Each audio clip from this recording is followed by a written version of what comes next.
me sleeping. I wasn't sleeping. Fam! Well, welcome to the program. You know what? Before I do anything else, let me throw this out there just to make sure so I clear myself out. I'm getting a call from Brazil. That's why listen, you can phone in or you can Zoom in. We got the option now. You'll see the people up there on the screen. You get Natty Gangs up there. He's a rapper, by the way.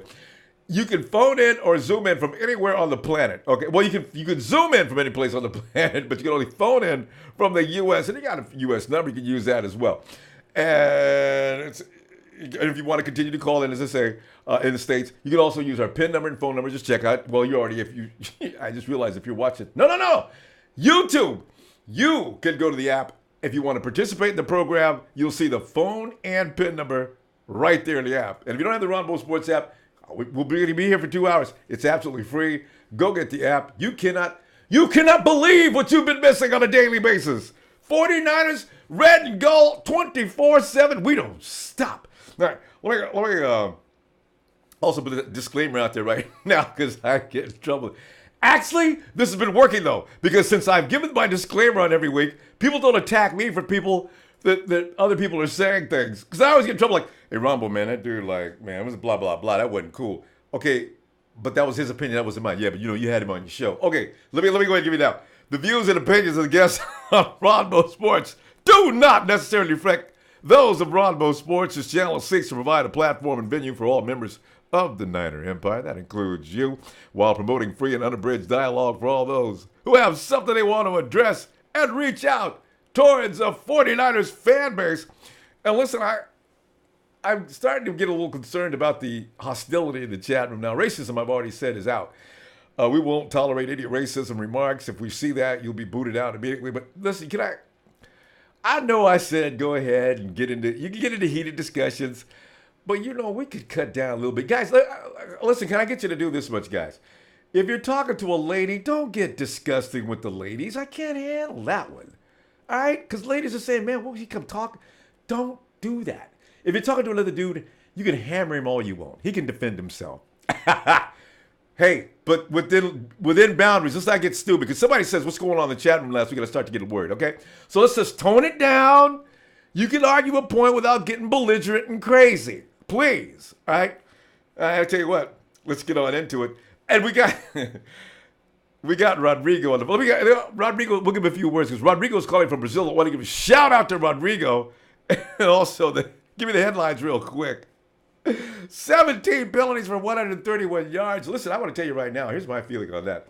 Everybody got on the first quarter unit and said, oh, they suck. Get rid of Hoyer. What is Hyde doing? Get rid of him. Oh, that offensive line, they suck.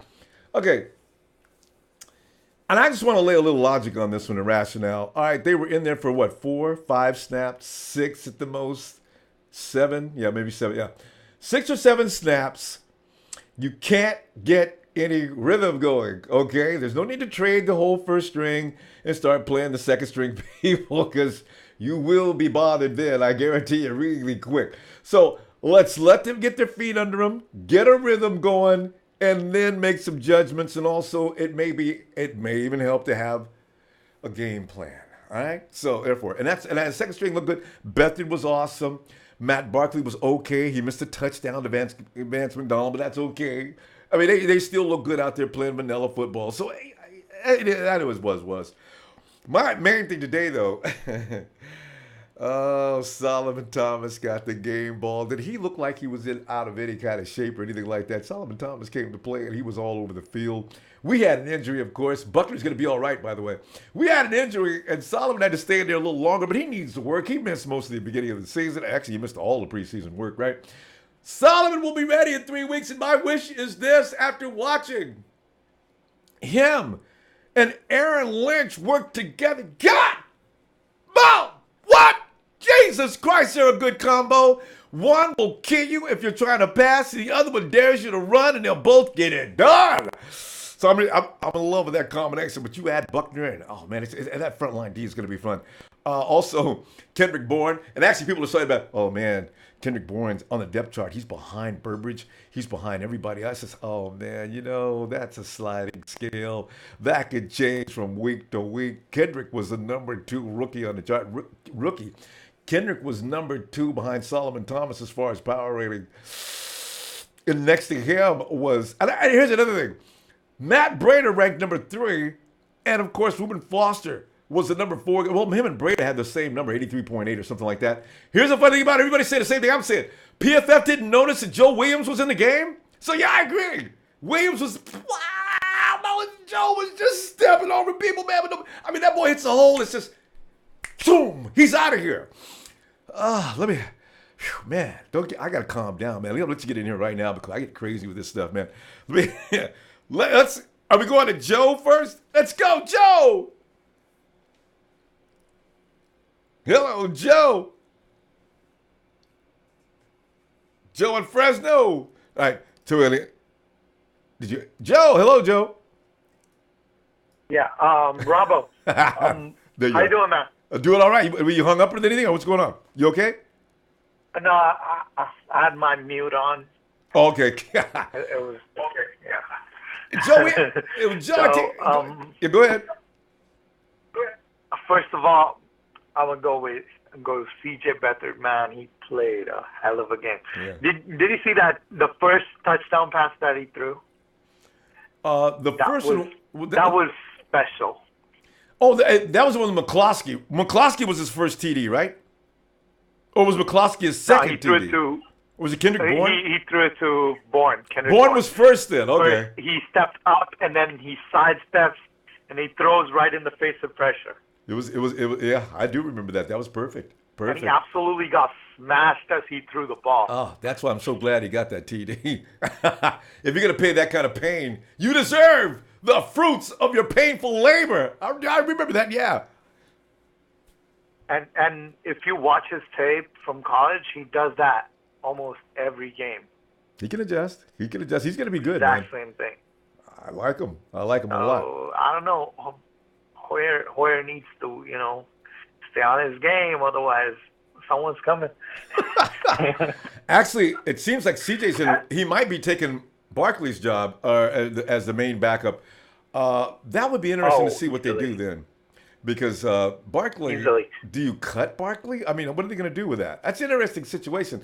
You cut Barkley and you keep Mullen as the project guy? Yeah. Maybe you cut both and you keep, an extra running back and an extra tight end. You cut both. What do you mean, Mullen and Barkley? Oh yeah. Yeah. Do most rosters carry? We've carried 2 before. Do we ever carry 3 quarterbacks? Yeah. During Harbaugh, we had Josh Johnson as a third-string quarterback. Yeah. He used to be inactive on game days. It's going to be interesting to see, Joe. You bring up something that might happen. I don't know, man. When they say Barkley's moving up on the backup job, or CJ's moving up on the backup job, I don't know what they're talking about when they say that. Now you have to figure out, okay, so what happens to Barkley, right? He gets paid. That's not a rookie salary he's on. So, yeah, there's an interesting thing. And you need another roster spot because God knows Joe Williams and Matt Breida made this team. So now what are you going to do? You got Carlos Hyde. That's 3. Now what? Even Morstead played really well. He's going to be on special teams. Maybe they'll categorize him differently. But they're not getting rid of him. Yeah. Yeah. Yeah, exactly. He played really well. He was quick, shifty, and he could be like, if all of them just happened to get hurt somehow, that guy could. Oh, God, knock on wood. Play. You can't believe he said that. Yeah, no, it's a scary situation. I don't know who the 49ers got, about 2 or 3 different groups. Who are you going to cut? Wide receivers, you going to cut Kendrick Bourne? Understand he's below Burbridge on the depth chart. How can that be?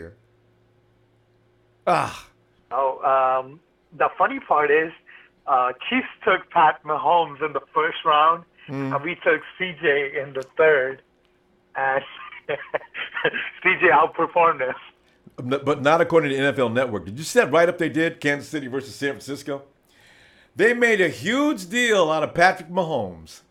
The Chiefs lost the game, and all they wanted to talk about, welcome to the NFL, Patrick Mahomes. So what?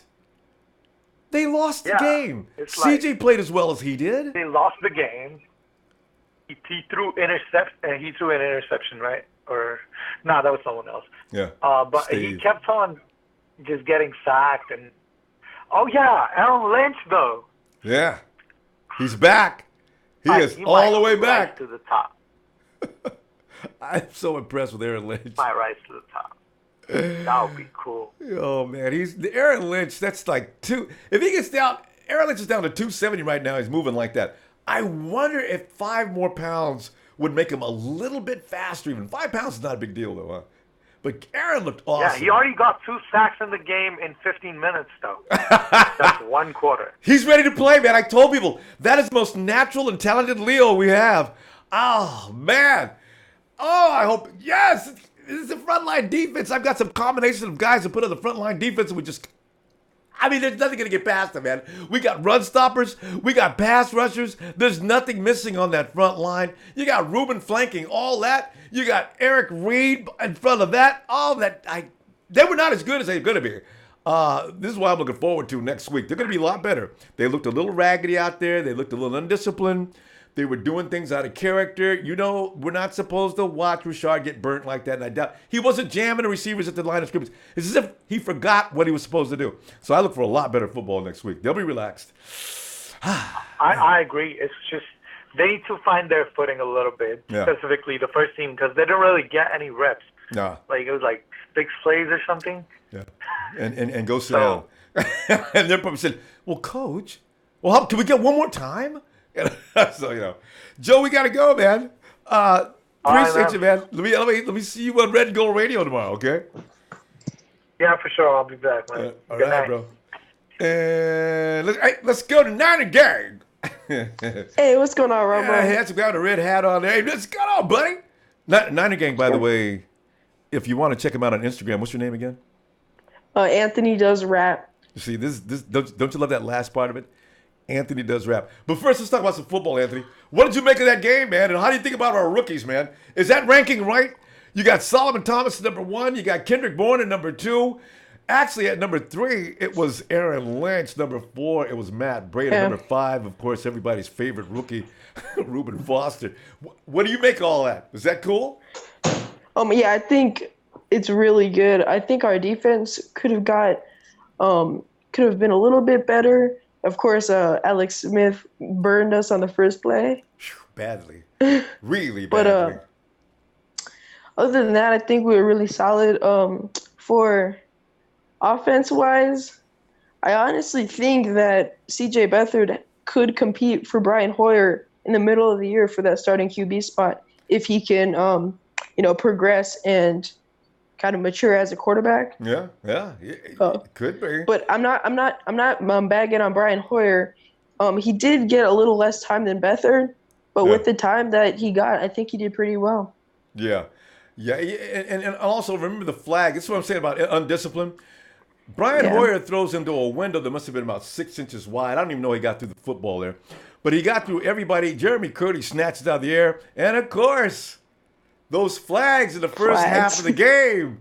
Boom, right? Bring that ball back. You guys ain't getting that one, and so, sit down. It's just really was bad news. So, these are the things I'm saying. If the 49ers first unit would iron this stuff out, and you're on the first string, what are you doing getting a flag? I was shocked. So, they'll be all right. Yeah, man. They'll get a few But games.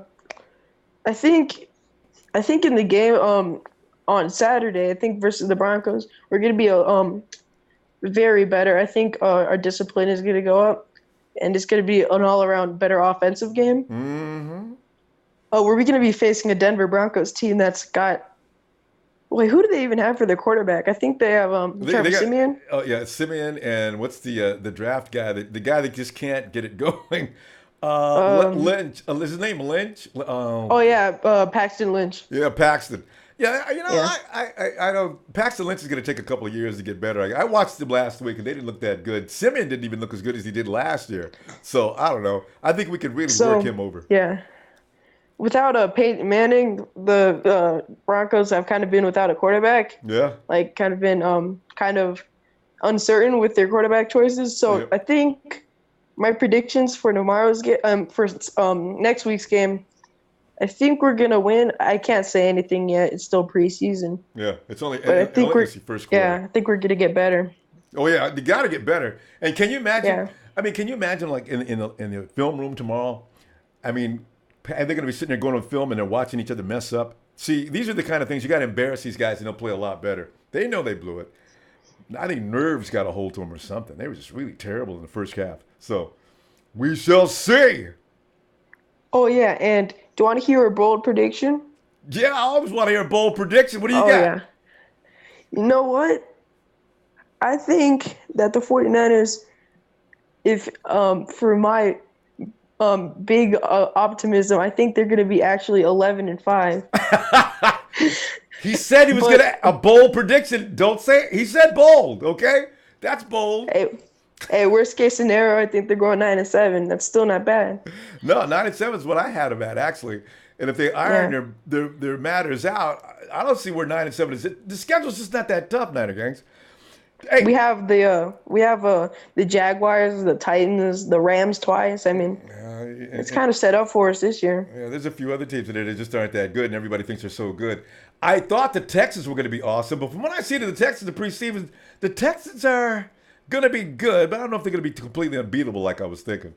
But then again, J.J. Watt wasn't on the field, and some other guys, Clowney wasn't playing, so we'll see. They're probably going to be crazy dangerous. Hey, before we go with you, though, you got to give me a little bit of a 49er rap you were going to give me? All right. Oh, let me think for a second. All right, I think I got this. All right. 49er gang, we the best in the gang. We got 5 Lombardis and we got 6. We ain't sorry. This year is our year, and that is the deal. I don't know, man. Listen, hey, I want you. I'm not. That was okay. I want you to work on that. And next time you get in here, I want to hear a little bit more of that with more smoothness. All right, man. All right, Natty Gang. You have a great day, bro. You too, man. I don't think I'm gonna be here tomorrow. I have school, so. All right, we'll look for you next weekend. All right. Yeah, man. All right. Have a good night. And we go to Dwayne. What's up, Dwayne? Hey. Dwayne. I got one question. Is this the place to find out news about our latest and greatest and beloved 49ers? You bet your sweet red hat. If so, then back up for a second. Okay. I must be calling the Ronbo show. Let's go, baby. Oh, I love drama. I didn't know where you were going with that.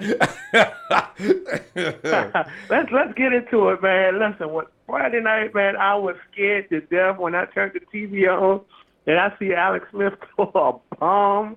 I'm like, this is the same thing that's been going on in practice. We've been hearing about it all practice. Come on, this man talks so much. He's the Ocho Cinco on defense.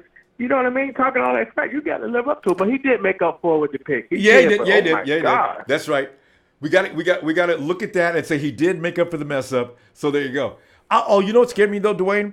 I don't know how many people in the NFL are watching that film, but Alex threw at Rashard on every down because they couldn't run. Yes, he did. Because the 49ers shut that down right now.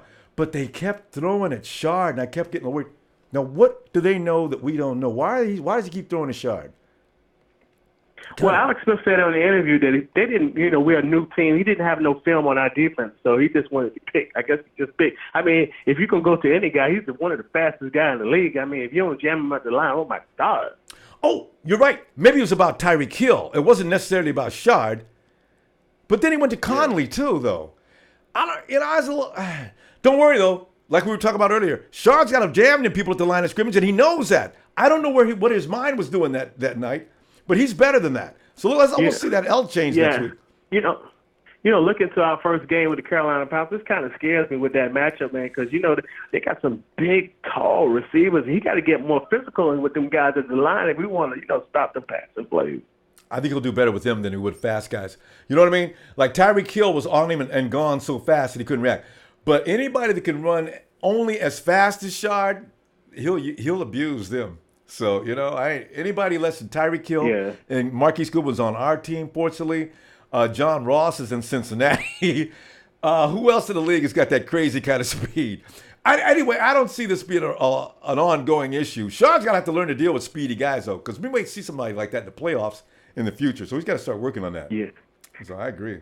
Yeah, I was also happy to see C.J. Beathard in that pocket. He got that pocket presence because we're so used to quarterbacks being so at the happy feet. They, see pressure when it's not there, but he just stood in that pocket, kept his eyes downfield, stepped up, slide to the left, and hit my boy Kendrick Bourne on that pass, and he was milly-whopping in the end zone. Oh, my God, it was beautiful. Did you check? No, that's why Kyle Shanahan picked him up. He says, no matter what, this guy stands in that pocket. The world could be just coming down around him, but he's going to make sure he executes that play. Now we know what he was talking about. Woo! So yeah, and I think that's the only way you succeed in this league. You got to have a quarterback, man, that just can sit in that pocket. Because we got fast receivers that can get open, man. Exactly. And I think Kyle learned a lot from the Patriots, the way their organizations run. They got some small, shifty receivers. Yeah. You can't keep up with them, man. Yeah. It was a little disturbing in the first quarter, though, because Curdy was the only guy to get loose. Now, Pierre Garçon, they defended him easily. Who was it? Marquise Goodwin. Actually, I think it was a bad throw on Marquise Goodwin. But, yeah, those guys got to go ahead and get their timing down a little better this week. And it was something to do with timing because let's remember, these guys are just now getting together for the first time in their lives. So, it'll take a minute, but I don't think it's going to take too long. I tell you what, Paulo 5 better show me a little bit more than 0 yards. I don't know what's going on with that. I mean, he looked good in practice running over Keller Witherspoon and stuff like that, but in the game, I guess our offensive line, I'm like, God, man, they got to open some holes or something, man. They look terrible. I agree. You know something else too. I want to see Carlos hit that zone stretch run. I mean, because Carlos ran right into the middle of the pack. I understand that's what he likes. He likes the inside zone run. He doesn't really. The outside zone run is not his thing, not really. But he's going to have to do that because that's what works more effective. You see how Joe and Breida worked it. That's the way you do it. Yeah. Stretch. As you're running down there, Go ahead. How about Joe Williams dropping that ball, picking it up, and still running for 11 yards? I'm like, look at the speed on this guy. His acceleration is sick, ain't it? I mean, he can go from 0 to 60 in a split second. That's amazing. That's all he needs. Just give him an inch, and he's gone. He is gone. Brad said, wow. Yeah, man. I'm excited. I wish they could play football every other day, man. We got to wait to Saturday. We wouldn't have any players. Oh, my God, it's killing me. After about 3 weeks, we wouldn't have any players, though.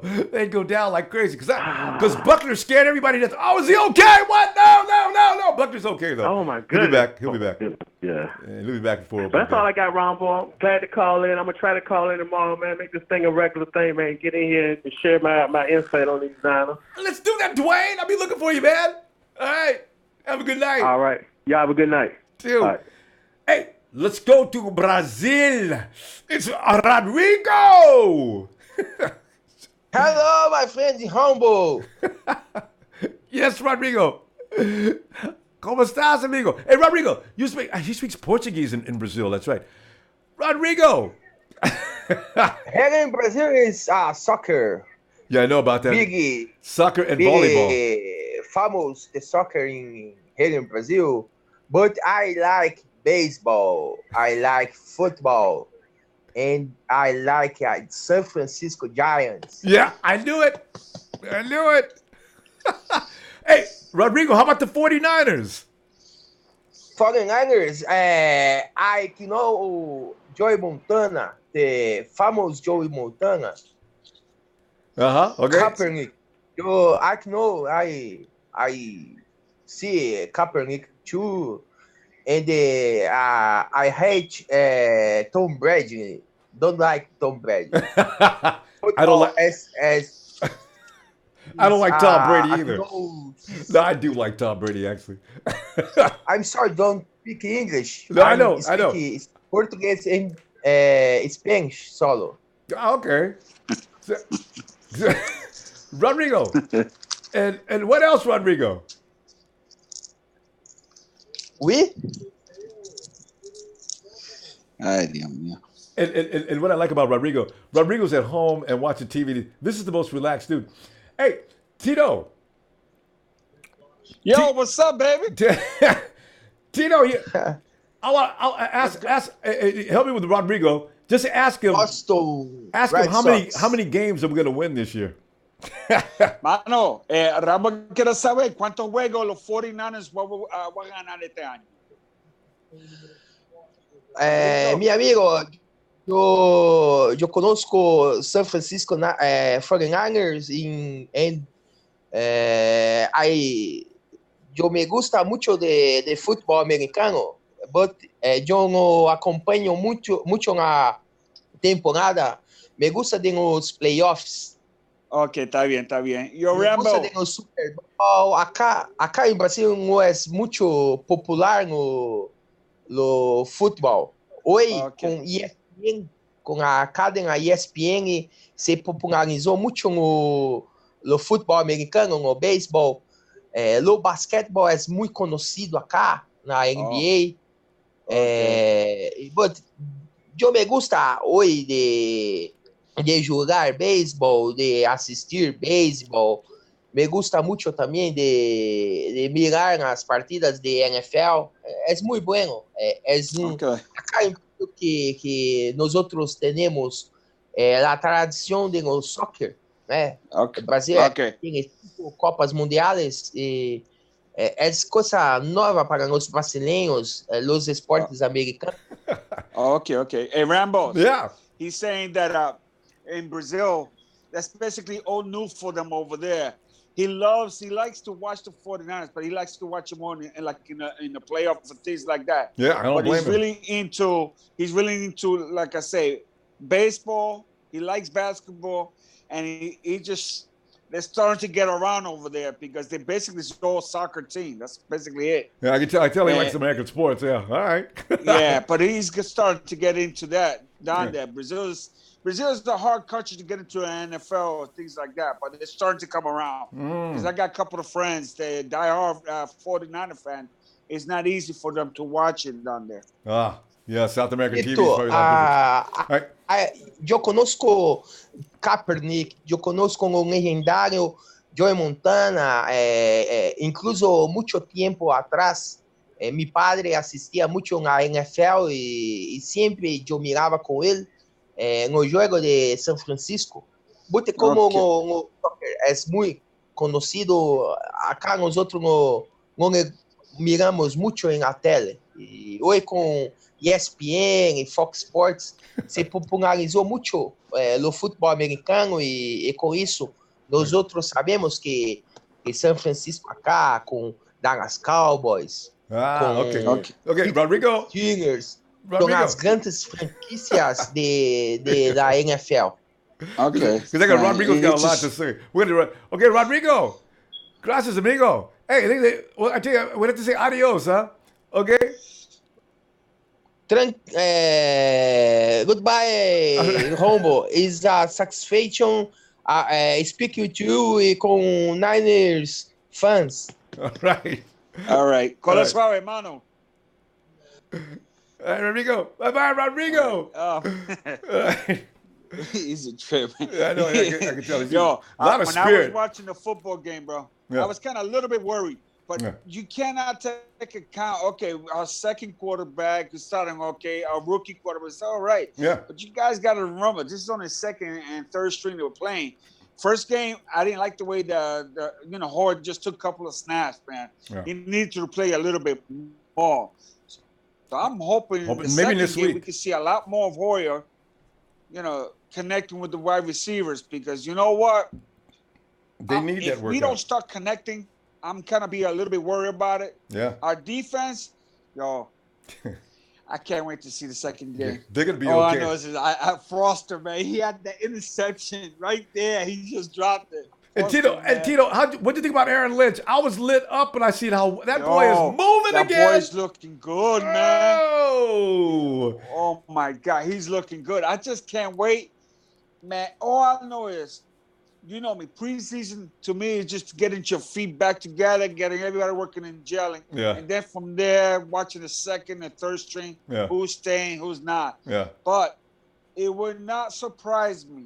It would not surprise me either the 49ers keep 3 quarterbacks or they let go Barkley, or you know what? It's kind of hard to really choose because Shanahan, he doesn't give out. He doesn't show it. Yeah. The only way you would know who we keep as a quarterback, you would not be surprised if we let go Hoyer. I won't surprise me. Yeah, because like I say, you know what he's going to do. That, he doesn't show it. He doesn't say it. Yeah. Until the last minute. But you know what? You can't go by the preseason game because Hoyer's been lighting it up in camp. So, like you said, though, they got to let the first unit go for a few minutes. Because they're not. They need to get their timing and everything down as well. So you can't let them stay out there for 2 minutes. But I know Shanahan's saying, I got a lot of guys to look at. You guys have already got it made. Just go sit down. But he needs to also let them get some play action against a hostile, opponent. You can't just practice every day. So maybe this week he knows. Because usually in game 3, they let the first unit stay on there about, a whole half. So maybe that's what he's thinking. Usually that's what they usually do. Yeah. But I also want to see a little bit more of Croissant. Yeah. With Hoyer, because I'm like, what the hell? We paid him all that money. He didn't even show me anything. So I'm hoping maybe the second game we see more. Mm-hmm. And that tight end, that Kittles or whatever his name is. He's still hurt. But he's hurt. I really would like to see him in there because I hear a lot of good things about him. But like I say, our defense, I was worried when Buckman went down. And I was like, oh my God, no. But I'm good. He got an ankle injury. He had it since the practice. Yeah. If we didn't really hurt him, since the play, he was playing the game. Yeah. But if they sit him out for one game, great, because I better have him in the third game. Yeah, when it's really, you're right. Sure where it's really important. Strong. Yeah. Exactly. Yep. Yeah. So. But I like the way we're going, but it just. We need the offense to play a little bit more than just 2-3 snaps. 2 seconds, man. I know. It's not. And as I say, I'm sure that they know. They say, they'll be back next week a little longer, and then the third game a little longer. So maybe they're going to do it in that way so they can look at everybody. Yeah. We got 90 guys to look at. It's funny that when the NFL Network, ESPN, and all those suckers were saying so much nice things about the 49ers, but they're all saying all that bullshit from this guy, the quarterback that Casey Patrick went all the way up. Mahomes. Traded next year first for him. Yeah. And the funny thing is, he was playing against second strings and third strings too. So what the hell are they talking about? And wasn't doing all that. He got one TD I'm in. like, shit. In some way, he reminded me of Colin Kaepernick. Yeah. I mean, even my boy, check this out. My boy called me up. Yo, you heard Trubisky? He said, what about him? He's doing good. Come on, man. This is preseason. Yeah. He's not all that. Yeah. Let him play against the real first-string defense, and he called me back again. True. Then I started talking about this freaking guy. Mahomes? I'm like, listen, man. Yeah. I was like, listen. I know you're a diehard Niner fan, but remember this. Preseason doesn't mean shit. Get back to me when he plays the first-string defense. Get back to me. Yeah. Then you can talk. And let's see if he can stand up there and do that. I agree, man. So people got to understand there's a whole lot of difference between the guys who aren't going to be on the team or not even in the league in 2 weeks versus the guys in the first what's round. up with Carlos Hayes, man? Carlos is like trying. He didn't do much shit. We got to be nice to Carlos too, because if we're going to say everybody in the first string unit needs more time, Carlos needs more time too. I'm not saying that, but I'm kind of worried that the freaking Lynch and Shanahan might get together and say, let's trade Carlos Hyde. Everybody's thinking that way. Every 49er fan is in the back of his mind wondering, because you look at Joe. Get me wrong, I like him. Yeah. I like the kid we drafted, and I like that Briggs kid that he was doing good, but still, I'm just worried about if Shanahan somehow, Lynch, how you doing? What can I give you for Carlos Hyde? Come on, talk to me. They'll and give look it up. at Watkins, the Bills traded Watkins to the Rams. And I'm like, no, not the Rams. Who needs a running? Kansas City needs a running back. No. I'm sending the wide receiver. Buffalo Bills throw Sammy Watkins to the Rams. No, I saw that. For a second-round draft pick. He'll be hurt. Tito, I guarantee you, Sammy Watkins will be hurt before the 4th game of the season. Him and certain guys, Bruce Ellington, all these guys, they all have this tendency to find a way to pull up lame. It's always the hamstring. It won't work, This is why I worry about Marquise Goodwin. Fast guys always seem to have that problem. So, Tito? They all talk right now. I was watching something on the internet. They're talking shit already about the 49ers. They're not gonna go nowhere. Yeah, no, of Then course. there's two kids in YouTube start talking shit. They're the freaking Arizona fans. Oh, yeah. Wow. Yeah. And they say, they only gonna win 3 games. They don't got nobody. And I'm kind of, you know me, I don't shut up for nobody. I don't give a shit who you are. Did you tell them what? I went, who the fuck is you to say that Niners gonna win 3 games? You don't know that. I mean, I can say, yo, Arizona suck balls with all the players you guys having. You haven't done shit. Tito. I mean, if you think it's going to be a cakewalk against the 49 defense, which is still young and it's still, it's a rebuilding year. But I know for a fact we're going to win more than 3 freaking games. Oh, yeah. Without a doubt. And I hope when the 49ers play the Arizona, they wax that ass. And watch me. You're gonna block me, but there's more than one way to get on your side. I'm saying I'm gonna be riding your ass. And like I told him and everybody else, fuck Arizona, fuck the Cowboys, and fuck the goddamn Seattle. I hate that goddamn team. And the Giants. We agree, and the Raiders. Tito, good stuff, Tito. Let me talk to you. I guess we'll see you next week because we can't get Tito during the week. But Tito, next week, man, come on back, all right? All right, brother. I got to go anyway. Take it easy, guys. Go Niners! Good night. Let's go to David. David Harris. Hello, Dave. What's up, bro? David, rookies. We got all kinds of gems shimmering in the 49er box of getting ready to say glory box. You think about Solomon Thomas, Kendrick Bourne, Matt Breida. All them penalties, though, bro. Tell you, man, it's fun looking at all these good, talented players, and we got to get rid of some of them, and it's kind of scary. But what are you thinking? Man, I think we're going to be okay. I missed that last part, Dave. Try again. I think we're going to be good. Yeah, at least good this year. We're not talking Super Bowl or playoffs, but at least good. Not embarrassing like the last 2 years. Yeah, I'm going to say 5 to 7 wins. All right. And at least that's not embarrassing. In fact, 7 wins would put us one of the best teams we've been in 3 years. I think. We only got 7 wins in 2 years now that I think about it. We got 5 with Tommy Sula and 2 last year with Chip Kelly. That's 7 wins. Terrible. Right. Right. God. Right. So I agree. need 8 this year, I think Dave. we're going to be all right. I love the defense, and I'm a little worried about Hoyer. He's a little shaky, but I don't know, man. Yeah, but we need a quarterback. Yeah, but like we were saying, if you're going by yesterday, if you're going by Friday night, that's not a good measure. That's not Hoyer. That's not Pierre Garçon. That's not Carlos Hyde. That's not Marquise Goodwin. You got to give those guys a few minutes. You just come right in the game. They say, all right, let's go 3, 4. Yep, 3, 4, 5. Okay, sit down, guys. You can't play no ball like that, man. You got to give these guys a few minutes. And I guarantee you, as Kansas City opened up gunning like they did, guarantee you had the first unit stayed out there and matched with Kansas City, promise you by the quarter that game would have been close. You weren't going to shut the 49ers down for no whole quarter. I don't believe it. Even playing vanilla. No chance. Yeah. So the Hoyer hate needs to wait a minute. Give him a chance to play at least a few minutes, and then let's see what he does. Right. Yeah. I'm not hating, but we know what he do. Well, last year he was one of the best quarterbacks in the league when he went down. You knew about that, right? Last year, before he broke his arm, 4 games with 300-plus yards, playing with the Chicago Bears, which is not a great team. So he may be a little different than people remember. I mean, most people remember the Texas games, and they think in the playoffs that's all Hoyer can do. And at that time, that was all he could do. But last time him and Shanahan played together was 7-4. He got hurt and he left.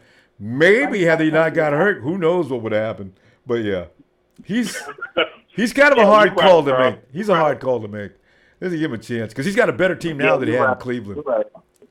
We'll see. I might not be right. Hoyer may get killed. I'm just saying, wait a minute on the Hoyer decisions. Yeah, I'm okay with it. We'll see what happens. I think 5 to 7 wins. We'll be all right. See what happens. Got to be grateful then, don't we? Maybe. We'll see. God, the defense looks awfully good, though. I hear it when I'm in the shower. Yeah, no doubt. I'm optimistic about our season. I'm really excited. I'm excited about what's going to happen. Yeah, wait. We're going to be good. The defense going to be tight. Oh, yeah. Hey, look, and Rashard Robinson, we're going to get him on the right page coming up next week. Rashard's probably at home kicking himself right now saying, can't believe they did. But he made himself good on one play, though. When he got that INT, he was looking good there. That was the real Rashard right there. So we'll see. Yeah, I know. Reuben Foster, he really kicking himself damn, I should have had that. He'll get more opportunities. That ball was just a little bit out of his reach. Maybe if he jumps a little later, he might get that. But, for Reuben to close on that ball that fast, he came from a long way to get to that ball. So I'm still kind of impressed with that play. Right. All right, Dwayne. Let me see. We're talking. Okay, we're talking. Oh, David. I'm sorry. You're Dave. David, let me I'm talk. here. Yeah, Dave. We got to go. Let me see if we can talk to you on Red and Gold Radio if you get time. All right. Okay, bro. We good. All right. Have a good night, Dave. All right. You too, fam. Hey. We got area code is 570, Carbondale, PA. Let's go to the East Coast for the people get. We lost Carbondale. What was it? All right. Give me one. Emilio! Yo. Emilio looks like he just got off work. Emilio, you awake there, bro? Yeah, I'm always awake, man. Even when I'm having sleep, I'm always awake. You one of those guys. I stay woke. Sleeping like a gangster. Emilio, what's up, man? Shit. Just bullshitting on the computer. I was watching that Seattle and Chargers game, but it got too ridiculous and out of hand. I stopped watching it. Wait a minute. Because what, the Chargers was the Hawks just beat the Chargers to death? Yeah, they're just putting up points like it's a regular game. I'm like, you guys are doing a little too much. It's just a preseason game. I'm like, relax a little bit. See, that's good. Let the Hawks burn themselves out. You know what happens when teams play hard in the preseason? They usually fizzle out in the regular season. Being horrible during the regular season. Yeah, so let them pour it on. I hope they score 50 or 60 points. That's good. What about our rookies, man? I'm telling you right now, I didn't expect that kind of play. Rookies are supposed to come in a little bit shy, a little bit coy, a little bit nervous. Not our guys. Man, they was out there owning the field. I was like, what? And I expected Reuben Foster to look good, but Solomon Thomas hasn't even had no practice. He came out there just running all over the field, making tackles that other people were supposed to be making. I'm saying, damn it, without Solomon Thomas, I don't know if that second unit would even survive. And then you got Kendrick Bourne. Did you know he was that good of a receiver? I'm just excited about him. I was seeing that. I'm like, man, at first I didn't know who it was. I'm like, who is this? I'm like, number 6, who the hell is this guy? Like, where did he come from? I'm like, man, he's catching everything his way, getting first down, and then his touchdown. I was like, man, that guy's pretty good. I was like, man, he's some really good potential in that guy. I was like, hopefully, he gets to be our number 1 or, either number 2, either way. Well, who is our number 1 at this point? Receiver? That's Pierre. Yeah. Pierre's designated number 1. And you know what? Number 2, I wonder who's number 2. I don't know if it's good. I know they said that Goodwin's going to be a slot, so he'd be the number 3 receiver. So it all depends who's going to be the number 2 then. So they try to figure that out then. You know what's going to be funny about that, Emilio? I don't know if are you using Bluetooth? Who, me? Yeah. Do I use it? I do use it. Yeah, no, what are you using right now? Zoom. Okay. Because I'm getting some windy noise. I figured maybe your Bluetooth, your system was picking up noise. I got my fan in front of me. Okay. Emilio, thank you for turning it off. It's hot though, ain't it? Emilio, okay. So we're talking about number 2. I'm thinking Curley's going to be coming out of the slot too. There's no room for Goodwin in the slot. We even had it. See, we got so many receivers. It's ridiculous. Oh, you should see the Wes Welker. You know what? I'm gonna stop calling him Wes Welker. You know why? Because he's a little white guy, and you know what? It's racist to keep calling him Wes Welker Jr. He is not Wes Welker. Darren Sproles and Trent Taylor could be alike. All right, so I'm gonna start calling Trent Darren Sproles Jr., you know? So, yeah. Yeah. Anyway, Emilio, we got a question for you from the Sheik. So hell, he wants to know. Question for Emilio: winners and losers so far. Emilio has been. I don't know if he's been watching that closely. Emilio, have you had a chance to watch much in practice or anything like that? I mean, can you answer that question? But to practice, no, not too much. I mean, I've paid attention here and there. Like I said, I have. It's just like I said, I've seen what Garcon has done. I've seen what Hoyer's been capable to do. Like I said, I paid attention to Ellington's off the team about time, and there's just a few others that need to get cut. But you know, you don't have to worry about Richard Levy. And like I said, I haven't paid too much attention. I paid attention here and there, but really haven't had the chance to really just figure out who's on it, what's really going, and what's really talking. When I really more pay attention is when our 50-man 3 rosters are all said and done is when I really pay attention. I agree. We got too many guys right now, and I didn't even half of them. I didn't even see him playing. You seen Kendrick Bourne, you've seen Solomon Thomas, you've seen Reuben Foster, you've seen the first string for a few minutes. We also seen, of course, the second string quarterback. He's probably going to end up being second string quarterback. We've seen CJ. I've seen Vance on one play. Now that you bring CJ, I think he might be a number 2, and he looks like he can be potentially our number 1. Next year, he could seriously challenge for it, depending on what happens. Man, I was liking CJ. I was like, man, this is what we need. I was like, man, because you know how the other day I was talking about what's the name, Trubisky. I was like, man, we should have drafted him. Looking at CJ, I'm like, I can say forget Trubisky. Like, man, it's all about this guy. Maybe this guy really want to be a quarterback. And especially when he gets comfortable. They say he's got great downfield accuracy too.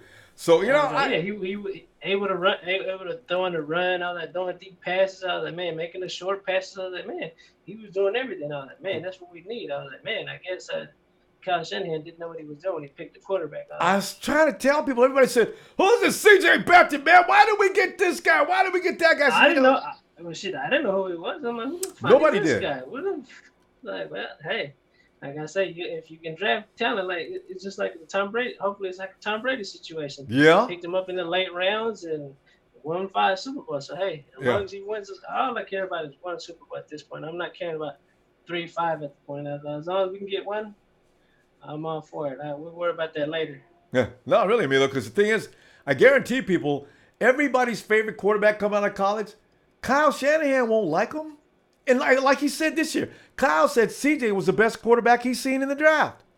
Now, does that see that we don't even know nothing about CJ, and all of a sudden Kyle said it's the best guy I've seen in the draft. So next year, that's why I tell people, man, don't Sam Darnold, all these guys you guys love, don't look for him to come to San Francisco, man. You ain't gonna like him. Hopefully, we don't get Kurt. I don't want Kurt on the team. I'm telling everybody, Kurt is overrated. That man. There's a whole. He's good on this. Ooh, he's good on his stats. I gotta send you a link. You'll love it. There's a 2-part story on why Kirk Cousins is not a franchise quarterback. I gotta send it. There's about 20 guys I gotta send that link out to. Yeah, Emilio, we got to go, man. Let me talk to you on Red and Gold to get a chance, or we'll see you next Sunday, huh? All right, for sure. All right, Emilio. Have a good night. All right, man. I'll deuces. Yo. Where are we going? We're going to 561 Boca Raton. French. Hello. Hi, Ronbo. How are you? Hey, great. Who is this? My name is Hugo. Hugo. Hey, Hugo. Welcome, man. Yes. So 49ers all the way, my friend. Yeah. Here, Florida. South Florida. You're in Florida?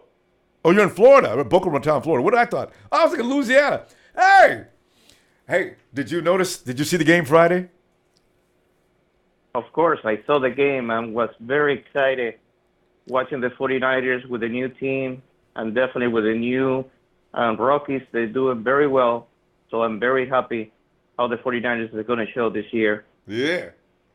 Okay, and do you have the same feelings? I'm going to ask people this now because it's too funny because everybody has this. They've changed their mind about Brian Hoyer and Carlos Hyde and everybody else on the first string. Have you changed your mind? Do you still think that they should just quit, go away, or what are you thinking? No, I think that they, just keep practice.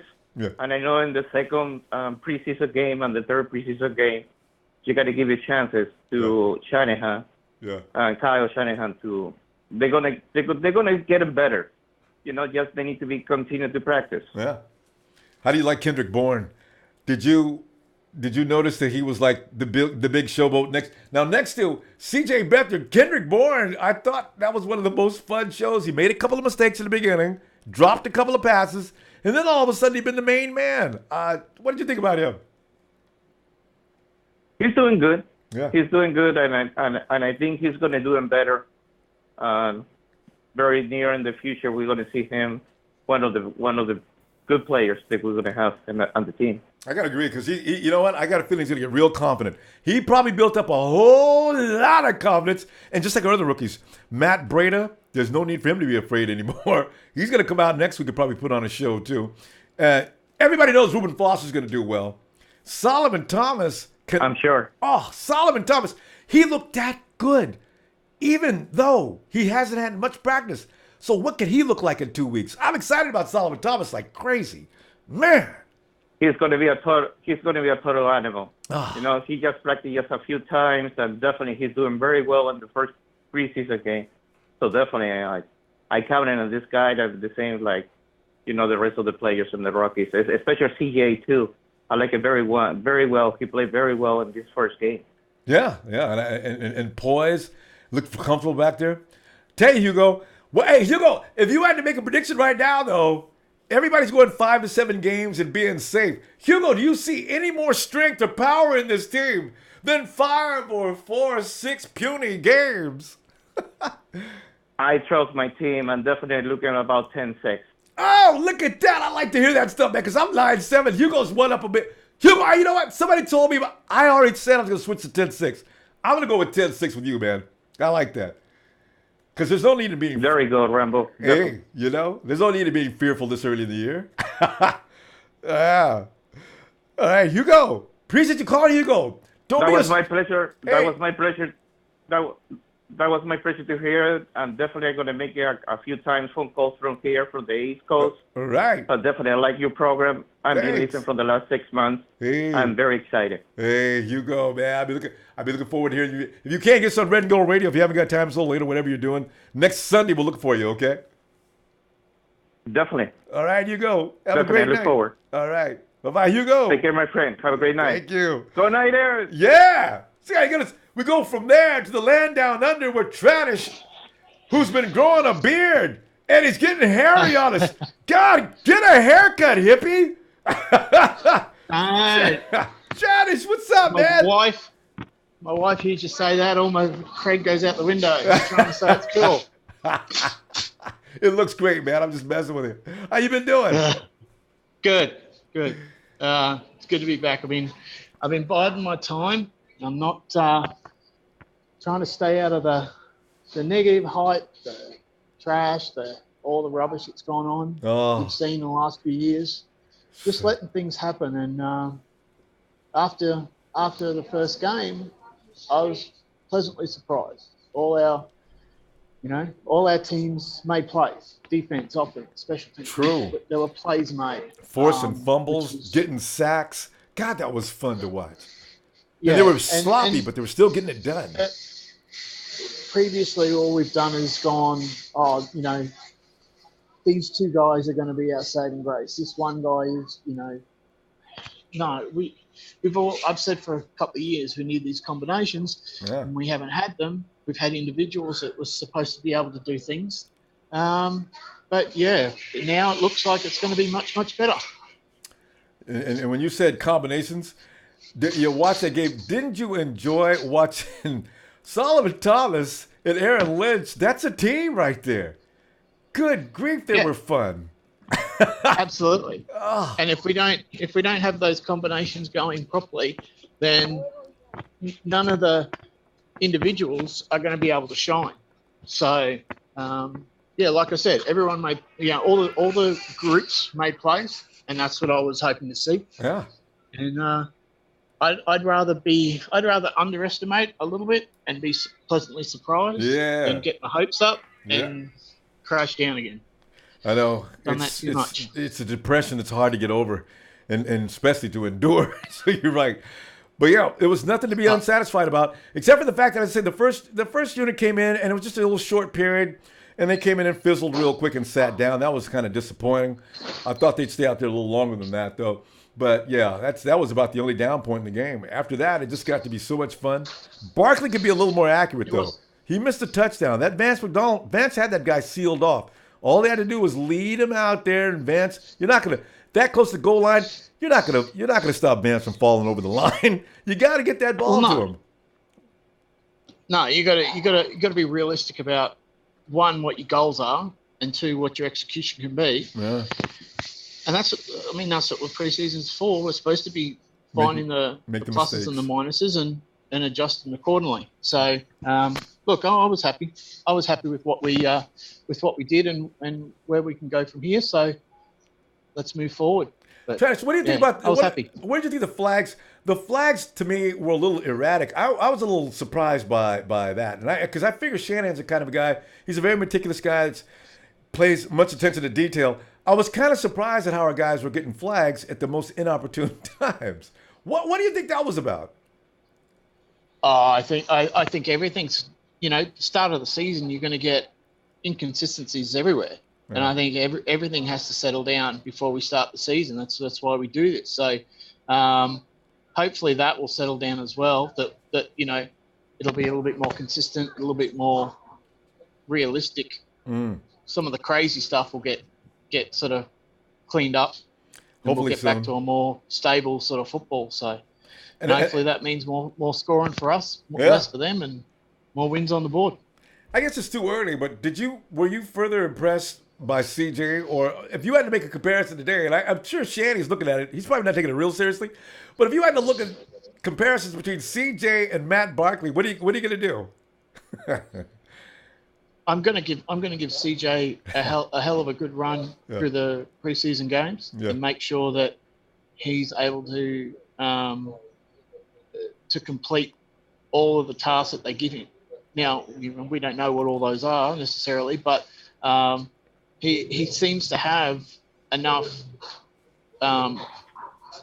talent to do that if he's given the confidence. And we've seen over the last few years that if our quarterbacks don't have the confidence of the sideline, of the coaches, their legs get cut out. So they have to have the confidence. Whatever way they go, it's almost like it's a bit of an all-in or nothing. Yeah. Because I don't want to see this hedging bets and players getting taken out here, there, and switched. Yeah, and figure it out pre-season and get it straight and play it. I agree with that. I hated that last year.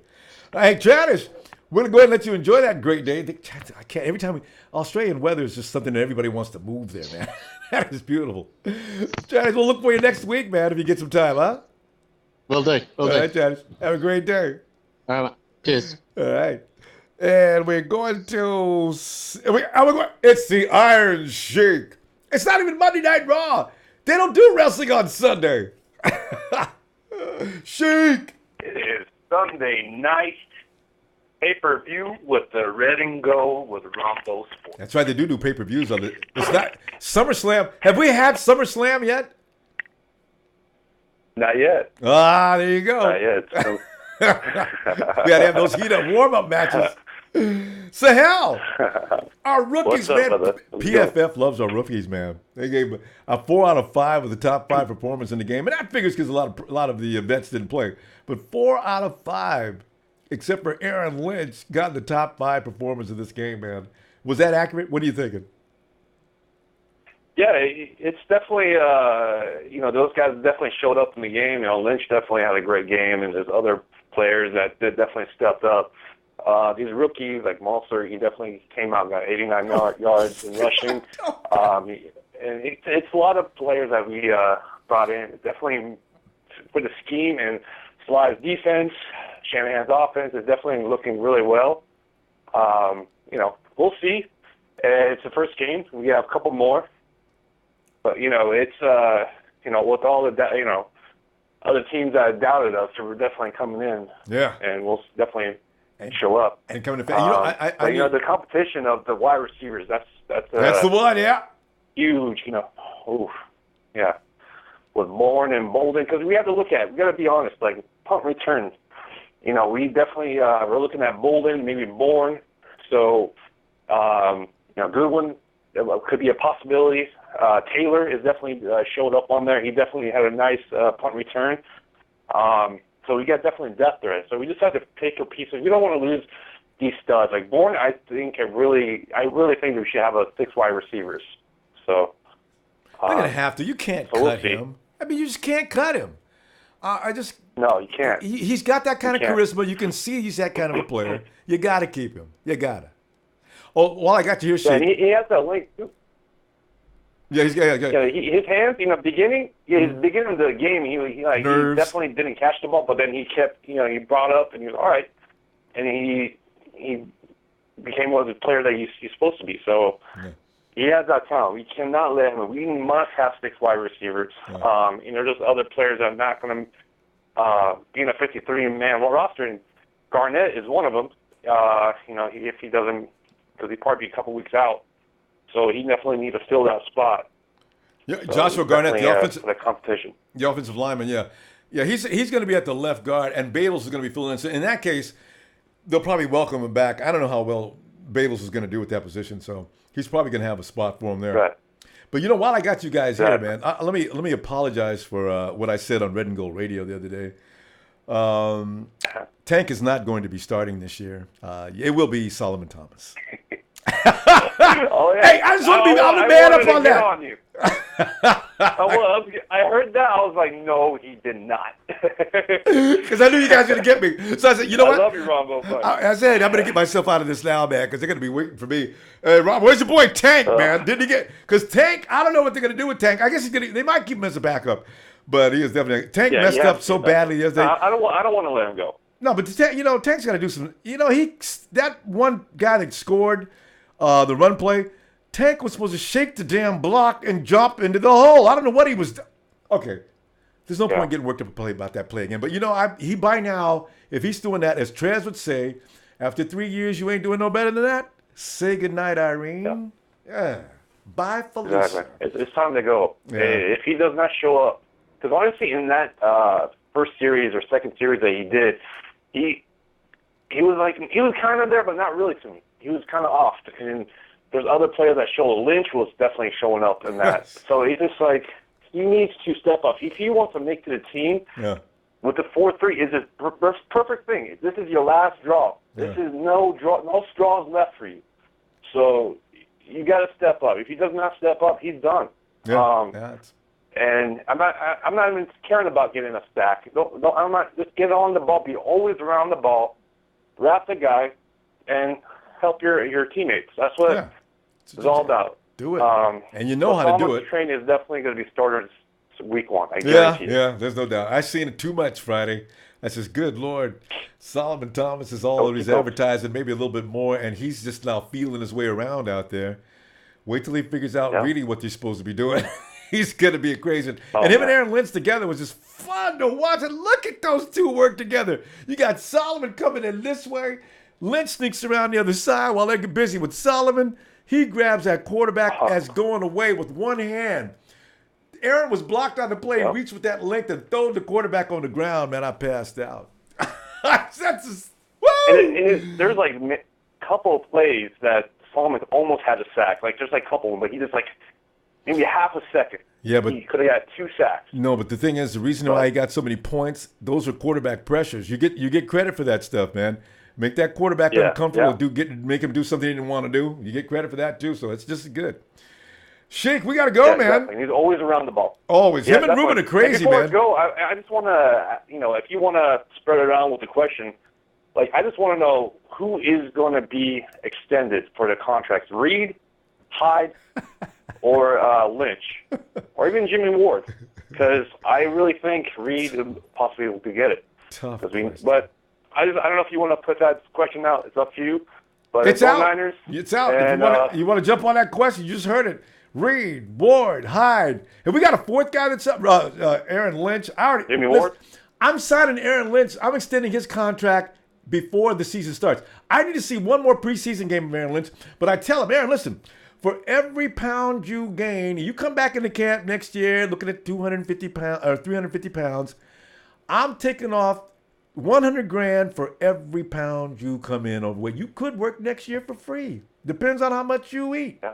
You got to give him that kind of contract because that's annoying. He doesn't need to have to do that. And I got the same thing to say about Trent Brown, too. Trent, don't come in here way overweight. It scares people. We get nervous when you guys come in that heavy because we can't work. You got to take out time to eat less. You got to work it off. Don't do that.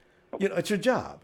Exactly. So, yeah. Exactly. Mm-hmm. Oh, we're all accountable on our jobs. But anyways, you guys have a good night. Go Niners. And camp sandwiches coming week 1. Coming up. Have a good one. You Cheek too, out. Sheik. Hey, I see Victor Aya.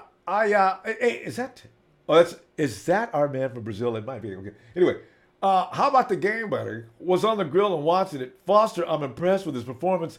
He just needs to get his strength. Hey, good point. Foster is probably underweight because he's lacking muscle mass right now that he should have. But he didn't have a chance to lift this offseason because of his shoulder, right? So you're right. That's a good point.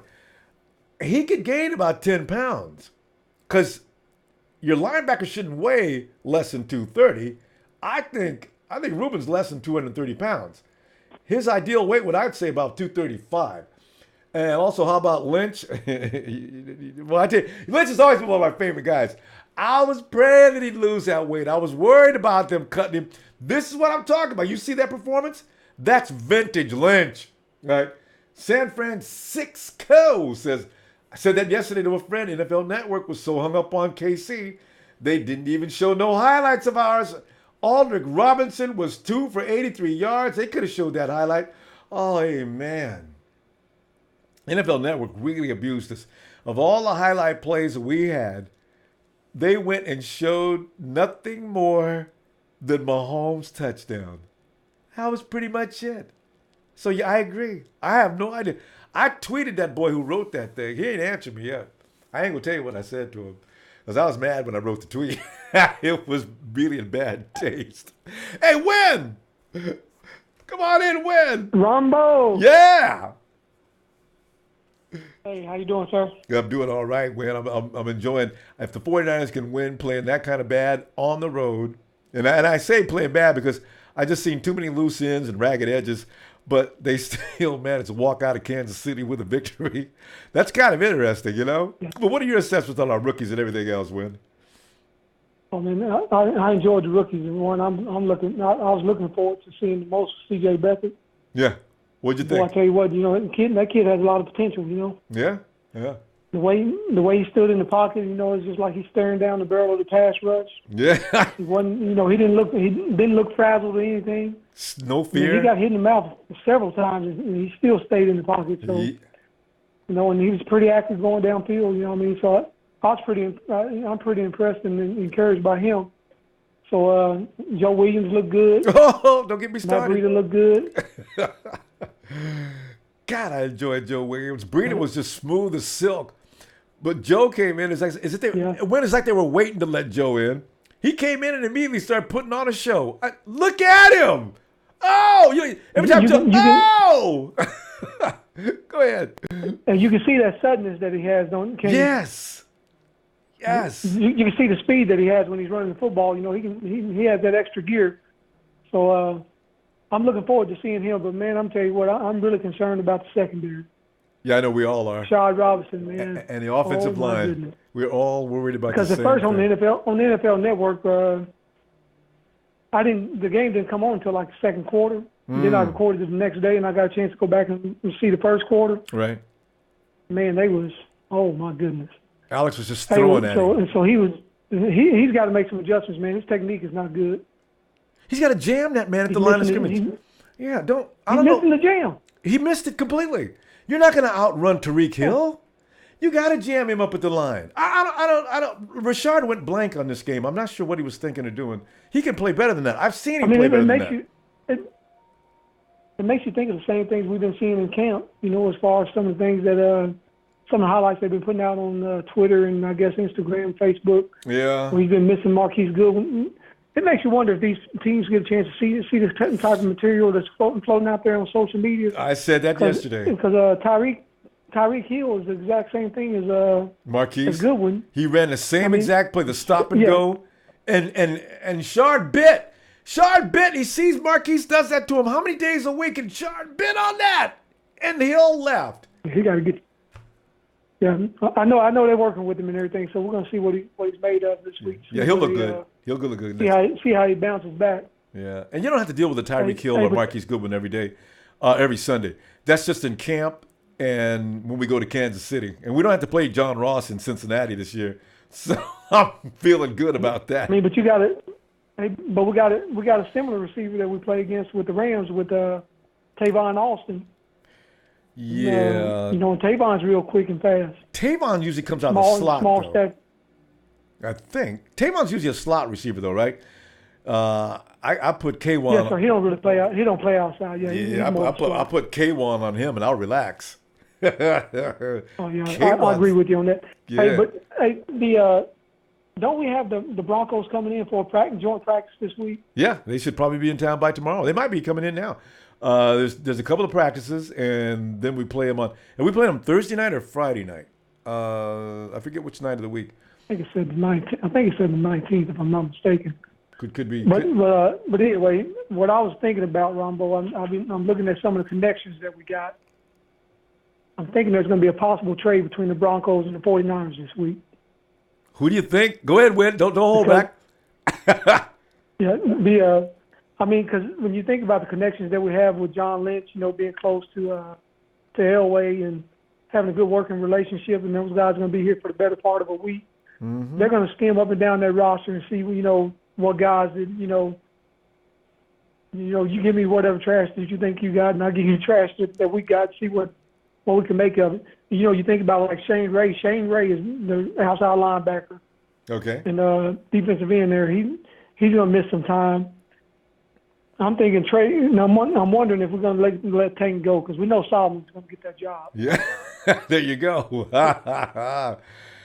So yeah. I mean, and what we need more than anything is somebody in the secondary or maybe even an offensive lineman that can maybe bolster the offensive line just a little bit. So I'm expecting a trade this week, but we'll see exactly what happens. So I'm kind of looking. I'm keeping my eyes out on that right there because, like I said, they're going to be here for a whole week and they're going to be analyzing the roster, looking to see what they got. Maybe it's something over here that that you guys got that I like. Mm-hmm. Maybe it's something over here that we got that you guys like that we won't mind parting ways with. So I wonder what it would I'm take. believing something like that can go down this week. Could be. You're right. I wonder what it would take to get Aqib Talib out of Denver. There's some characters you just don't want now. Yeah, no. We gotta talk to you tomorrow, Win. Good stuff as always, man. All right. Have a good night, huh?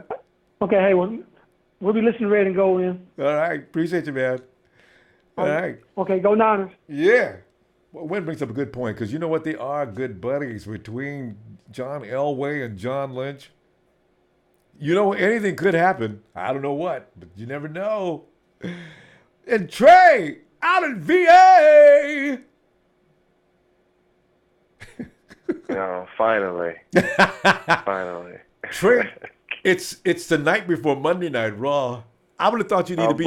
I'd be in the gym, bench pressing 300 pounds, or drinking down protein shakes. Here he is now, about to address the masses. Finally, the Trey has come back. Trey, what's up, man? So look, man, we had a great game, so I couldn't get with you guys the other night. Oh yeah, that's right. Trey, you were MIA. That's right. Yeah. Yeah, man, because you guys were doing the thing after the game. For us it was kind of late, but I had to go to work the next day. But let's get right into it because we got a hit list like we always do. We have some game film. All right. Ferrari Foster. Let's just get that. Started the game. Yeah. Yeah. Started the game. Oh yeah, Ronbo, I'm gonna need a few apologies from you, but we'll get to that. Well, no, let's just get to that now. During the week, you and Sahel and my own partner and several other people said some things about Joe Williams. And what did I say? I said AI. I said, we talking about practice? I'm here to apologize. I don't know about the rest of them. Now, when that man hit the field, what did we see juice? Joe got the juice, don't he? I'm telling you, man, you got my apology right now. You'll never hear me say nothing else. All of them. Yeah, it's about 5 or 6 apologies. I ain't said nothing else. Did he say me? He said, partner said something about Joe? Yeah. You talking about Breida over Williams. said Breida over Williams. No. I've never discussed these running backs. Never. Okay. I've never discussed these running backs, Paul. I told you Joe was going to take Carlos' job. It's going to happen. It's going to happen. Let's get that understood. I'll leave you off the list. We'll see about it. I'm going back to the back now. I'm going to let you back now. Okay, but you know, Trey, I do remember I said something about where's Joe been MIA. I haven't been complaining about Joe because I have not heard anything about him in practice, and I was wondering where was he. That's what I threw. We threw the Allen Iverson thing up there, and then you started in with we talked about practice. And Joe came out there, and I told you he was going to have Carlos' job by week 3, and I stick to it, maybe even sooner. Man, that type of speed, you just born with that. You see what I'm saying? There it is, right? That's the bottom line right there. You can't teach that. Yeah. We haven't had. That's electrifying. But let's get to another player, right? Oh. Okay, let's get to a guy that doesn't deserve to be on this team, and his name is John Theus. He is going to get he's gone. killed. Yeah, John's on the last. Okay, yeah, thin ice. You know what? That's crazy. He was terrible. He single-handedly gave up at least 2.5, maybe 3 sacks by himself. Okay, but they told Richard Levy go home. Number 75. Watch out for that guy. Who? That guy was out there playing. 75. Is this a lineman? 75. They left tackle. Yeah. Williams. Oh, Daryl. What's Daryl's last name? Williams. Daryl Williams. Yeah, he's got a job, man. You're right. 49ers anybody that's got a little bit of quality, because that boy fights off people, man. You see him running in them spots. Another guy I like that we're not going to be able to keep is Tyler McCloskey. Oof. Oh, I know. Trey, we're on the same page. I said, what happens if something happens to Juice? I'm talking about those runs. He was opening up holes for Joe and Mozart. He was opening. I mean, he's hardcore. It was beautiful. He hits hard. The guy played almost the whole game, and people don't even realize that. Fullback, he played almost the whole game. I think Juice might have had a few snaps, and that was. Yeah, Juice stayed out of. He was low profile. They don't want anybody to find out anything about Juice. But you need to. Trey, what if something happened to him? You know, if something happened to Juice and I bring McCloskey, I'd feel kind of comfortable. I don't know. Kendrick Bourne. Shout out to Toby. Every time I hear Bourne, I'm going to think about Toby because Toby told us about this guy back in OTAs. And I'm like, all right, Toby, that's just one of your homeboys. You ain't got no game, man. What are you talking about, man? You know, shout out to Toby with that because that guy, he's got a job. I want him over Smelter right now. And you got it. Smelter should have made that one had a catch in them big hands of his. That ball was catchable. Yeah. I mean, I've seen certain guys just take it. Certain guys take it in the preseason like Victor Cruz did. I'm going to say one more thing, and then I'm going to hand it over to my partner because we don't want to do it too long. We the champs. We'll do that on Monday Night Raw. Yeah. But, you know, your boy Tank is done. I'm sorry. I saw too much hustle from number 94. He looked like a linebacker on certain plays. He was out there. There was one play, and Ronbo, you said something, and it hurt my heart too, man. Like, the guy was out there, and it was 10 other guys standing around just looking that he wanted to make a play. And you know why? Because he didn't deserve to be out there with those scrubs. He's going to be a starter. Yeah. He's going to be a starter. I tell you, I'm all over Solomon Thomas now. I ain't never. You got Joe Williams and Solomon Thomas. You'll never. I don't care what they're saying on the media. I am not going to say a word about these guys again. And Reuben. I've never said anything bad about Reuben. I don't know who talks. I see people on Instagram talking about Reuben. They're saying it's hype. He's overrated. I said, you know, what is wrong with y'all, man? You always get them haters that got to come in out of nowhere. I got a feeling the internet pays these people to go to certain places and start trouble just to get the energy going. God. When Bo went out for about, a quarter and a half, 2 quarters, I like what I saw. He gathered the defense. I need to know my partner's perspective. But like I said, I'm riding for Joe Williams. People were talking trash. That's our future starting running back. I'm gonna draft him. Hey, Trey, I bet you noticed this too. Did you notice when Alex Smith came bounding down the field after Eric Armstead and Buckner blew it? They both blocked to the outside. A smart quarterback will know what to do. He galloped. I said I wasn't going to do it tonight. I was going to say something raw. Eric Armstead, are you kidding me? Are you kidding me? I want Aaron Lynch as my Leo right now. No, he will be. Proved it. Yeah, Aaron Lynch is an outside linebacker? No, sir. Aaron Lynch is a defensive end? Yes, sir. Because Eric Armstead was getting no pressure. He was getting smashed, and on that first touchdown run, he got pushed out of the end zone. Watch it again. And I did. And he's either going to change. They're going to move him to the inside, I guess. But the thing is, when they made that mistake because they're not used to the 4-3, and Alex marched right down the field for a few yards, you don't really concern me, not as much as the two guys up front. I was a little worried about Bo. I thought maybe Bo's not going to hit him because that's Alex. He's my bro, or was there something wrong with the foot? He couldn't explode. I was a little concerned about that. I'll see him next week. We'll see what happens because I was a little worried. But, maybe it's just one of those things. I'm worried about Lorenzo Jerome, too, just to be honest, because he's not – I mean, the guy can hit, but yeah, he couldn't even get over the top to save Rashard. And Rashard is another issue unto itself. Yeah, that's Monday Night Raw. Partner, we'll do that Monday Night Raw, exactly. Partner, show some love to Ahmad Brooks. Show some love to the old man. Oh, yeah, Brooks had a great game. You're right, Trez. Yeah, I agree. Yeah. We're going to Jesse. Okay, Jesse. Jesse down in my homeboy in Salinas, California. Yeah, what's up, Reuben? You hear me? Yeah, I can hear you, Jesse. What's up, man? Can you hear me? Yeah, I can hear you. Hey, what's up, man? I just want to say I'm a first-time caller. I'm excited about the season. Hey. I'm super hyped. Yeah. I'm really pumped up hearing what I like. Yeah, go ahead. No, I was just cheering you up. Can you hear me? Yeah, I can hear you. You hear you fine. Oh, okay. No, I'm saying I'm super hyped about the season, man. These young players, man, they're just balling out. And the fact, I'm so relieved. I've been a Niner fan since '84. I am so happy that we're going back to the West Coast. Man, I can't believe some of the play calls. Like, man, where has this been for the last, 5 to 8 years? I mean, we're actually seeing some yak, some yards after the catch with that Aldrick Robinson. You better watch out for that. Oh, yes. I love it. I love what I've seen about the young talent. I'm hyped. It was special, man. And you Aldrick Robinson, Kendrick Bourne, that's receivers we have not had in a long. You're right, playmakers, and we've not even seen Pierre Garçon and Marquise Goodwin get loose yet. God, we got. Oh, I know. Trent Taylor. This Gillis goes hang. I know they're the starters. The starters didn't play that much, but watch, come Denver and against Minnesota, they're going to play more. They're going to get they're going to get to show their stuff out. But man, Solomon Thomas, boy, he's gonna prove that number 94 right, because that guy has a motor that is like an Energizer bunny. I'm telling you. I mean, he just overwhelms the line of D. I mean, the offensive lineman, he just does whatever he wants with them. I mean, even if he maneuvers, if they hold him off for a second, he makes it possible for his teammates to make plays. Did you notice that? Even if they can delay Solomon, somebody else comes in.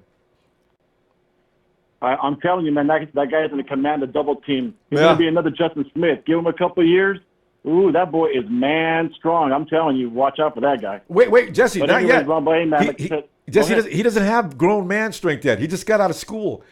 Wait until he does get that grown man strength. He's just butt strong. Man, have you seen the arms on that man? Boy, we got about 5 guys that have arm contests on 49ers. You got Solomon Thomas, you got Navarro Bowman, you got Juice, Eric Reed could be thrown in the arm jersey too, derby. I think there's one more guy with arms, but we got guys with these arms that are hilarious, man.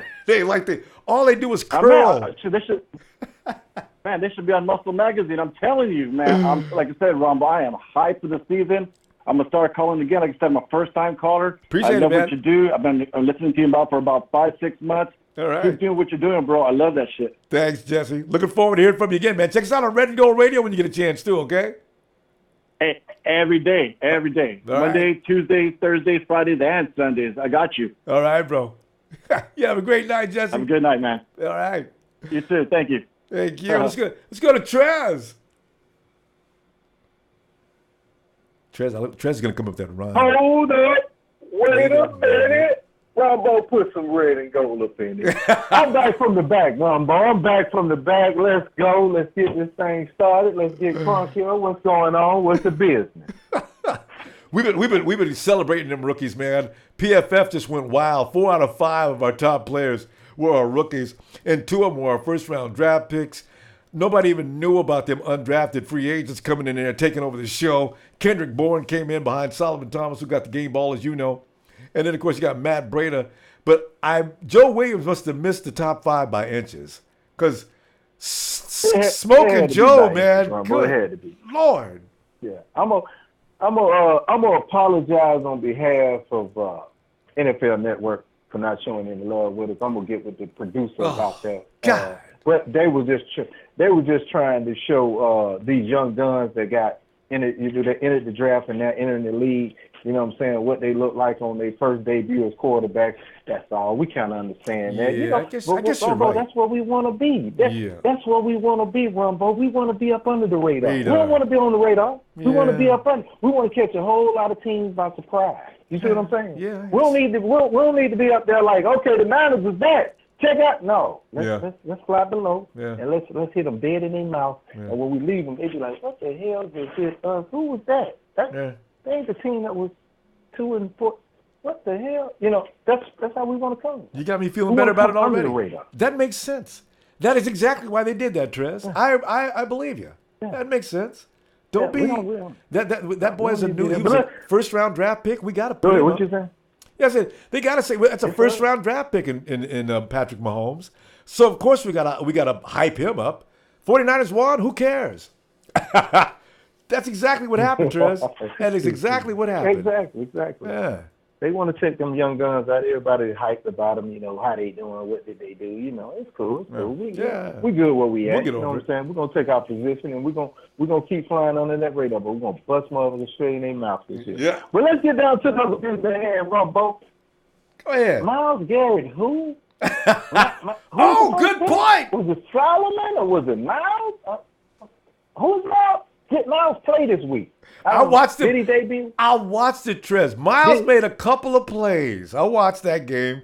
Cleveland. Did it? Yeah. I just feel like Solomon has lived up to the billing, but I'm lost there. But you know, we'll move on. You know, I got a splice of film. Look like we made.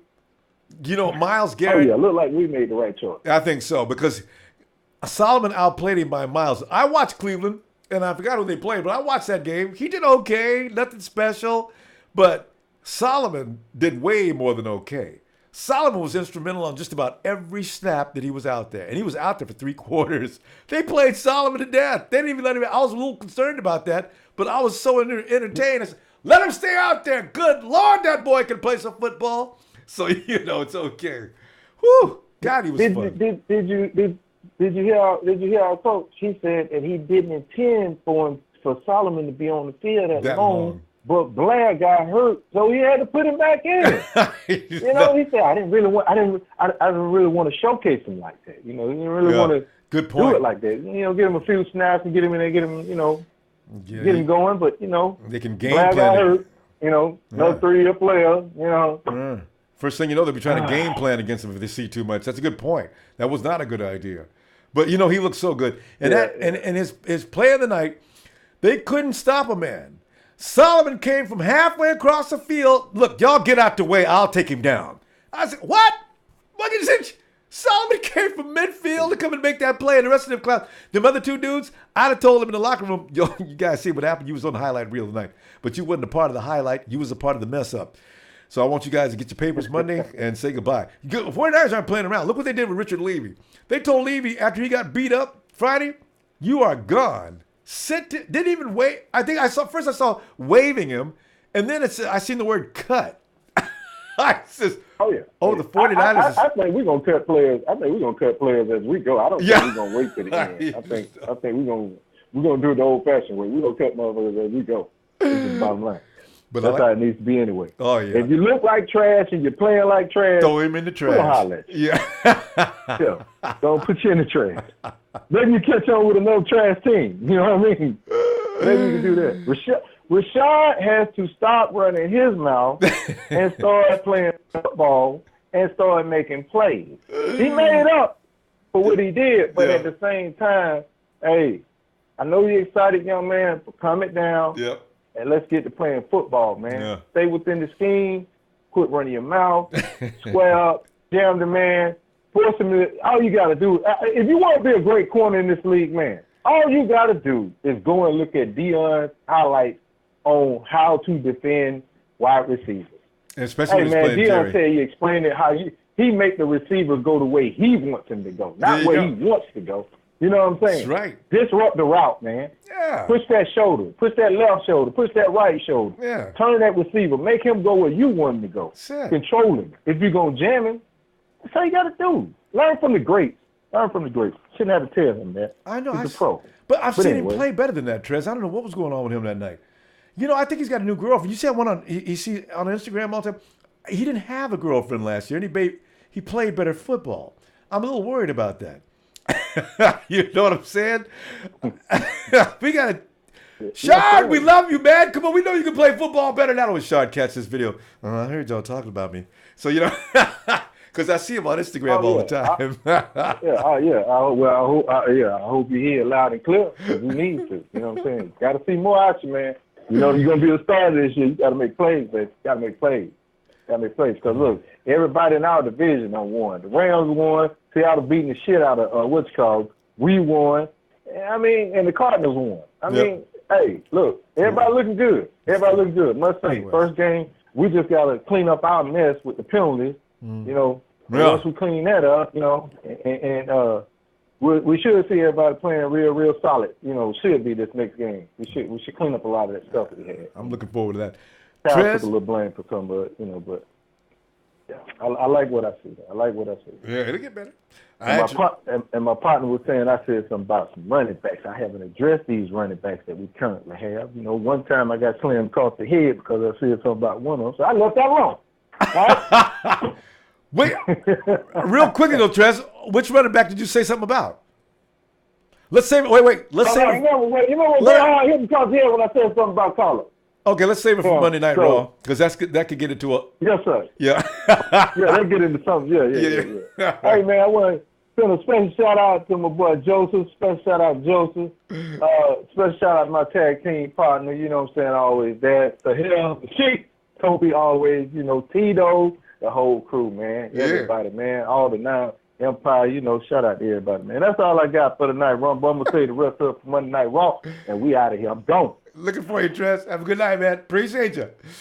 All right. Yeah. Let's go to Salva. Salva Brebiska. Salva. What's up, Ronbo? Hey, Salva. Sitting here enjoying what looks like it's gonna be a nice future, man. What are you thinking about our rookies tonight, man? Were you impressed with all those guys? Top 5. We only had one guy that wasn't a rookie in that group. And undrafted free agents. Where'd these guys come from? Ew. Hey, did you see? I don't know if you pay attention to Pro Football Focus. Did you see the grades? Yeah, that's what I was just talking about. Solomon Thomas got the game ball, of course. Right behind him, Kendrick Bourne. Those are the guys I'm talking about because those are the guys. Kendrick Bourne has no business being one of the best players on the team right now. He's an undrafted free agent, and look at him. He's ranking that well already in the first game. And Matt Breida, another undrafted free agent. You know, as a pro, I loved it. Even Reuben Foster. I thought he was one of the best, first teamers out there, and he got a 83. And he only played for how long? Reuben Foster's amazing because he was in on every play. Yeah, no, he didn't play that long. Reuben didn't. Did he make it through the first quarter? I think that's about it for him. Probably first quarter, yeah. And then they bring in this guy Austin Calitro. You guys brought up the point. He is looking pretty slim in that position, but everybody he couldn't lift weights. But he's going to put those pounds on, at least 10, 15 pounds by the time season's over or into next season. I hope so. He's got to eat. He's got to lift. Yeah, you're right. So he's always making fun of Bowman. He has huge. So Bowman's arms. Making fun of Bowman. He has huge arms. He got the Bowman arms, man. He's gonna get on that level soon. Yeah, you gotta have those. For the future, man. Gotta have the guns, especially if you're gonna play the linebacker position. Your guns can make you. That can make your whole career, man. But what do you think about Austin Calitro? I was kind of interested in him too. You know what? That guy's he's a little bit like Solomon Thomas. Yeah, he's all over the field too at high speed. His motor runs hot. Yeah. I loved it when he got caught for personal foul, 47, unnecessary roughness. I said, hey, look at this dude. This is a real 49, man. Good. That's what I want to see. Give me some attitude. I don't care about them getting 15 yards. Tone it. I can tone it up, or I can tone it down, but I cannot turn it up. So let him be an animal. He's the one that forced the fumble, right? Yeah.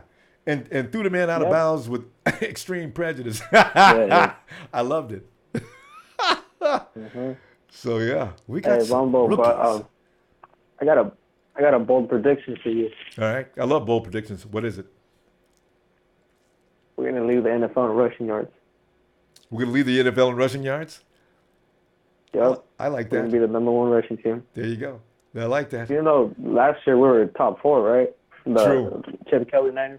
But then again, we had Kaepernick doing a lot of rushing too. It wasn't just about our running backs, and even Blaine Gabbert added a few runs yards too. So, okay, well, that prediction is on a full 16 game, like healthy roster. So like, this is me hoping Hyde is there for 16 games, Joe Williams there for 16 games, Breida, you know, because we got some running backs. Kyle Juszczyk. Yeah, I think we can do it. We got firepower and we got thumpers in the backfield. So I'm pretty sure. True. If the line holds up as well. I'm pretty sure we can do the NFL rushing line. We just got to get it all harnessed and under control into one solid moving force. Because right now, I believe it. Bobby Turner, I believe in that system. You know, it worked everywhere. It works everywhere Shanahan goes. That's true. He always has a star. You're right. Look. This is the point I'm trying to make. Look who is fifth, right behind us, Atlanta. Yeah, Devontae Freeman. Devontae was a good running back, but not like he was last year. And he was sharing carries, and he still got over 1,000 yards. Yeah. I mean, we could lead NFL rushing yards. I'm just hoping for an explosive offense. I think Kendrick Bourne can also be our number 2 wide receiver at some point. Number 2 in the year. Number 2, yeah. I don't know if I put him up as high as number 2, but I'd get him in on a bunch of plays because I still want to see Marquise Goodwin just shred a secondary. Because Pierre Garçon is still going to be number 1. Once those guys get on track, I think Garçon is going to have to be a little better than Bourne. But I gotta see Marquise unchained. So you know, we'll see. Kendrick still got to get some plays though, and then you got Aldrick Robinson. Damn, we got some guys, man. Yeah, man, I love him. Yeah, hey, Sal, we have to cut some wide receivers. I know I'm worried about it, man. I just don't know what they're gonna do. Some Burbridge is in there. We got a few other guys. Yeah. Burbridge, he's a special teams guy though, so we might keep him. Yeah. All right. Salva, let me tell you what, man. Let me see you on Monday night, okay? If you got some time, all right? All right, man. All right, bro. All right, have a good night. Ronbo. Thanks. And let's go to Nate.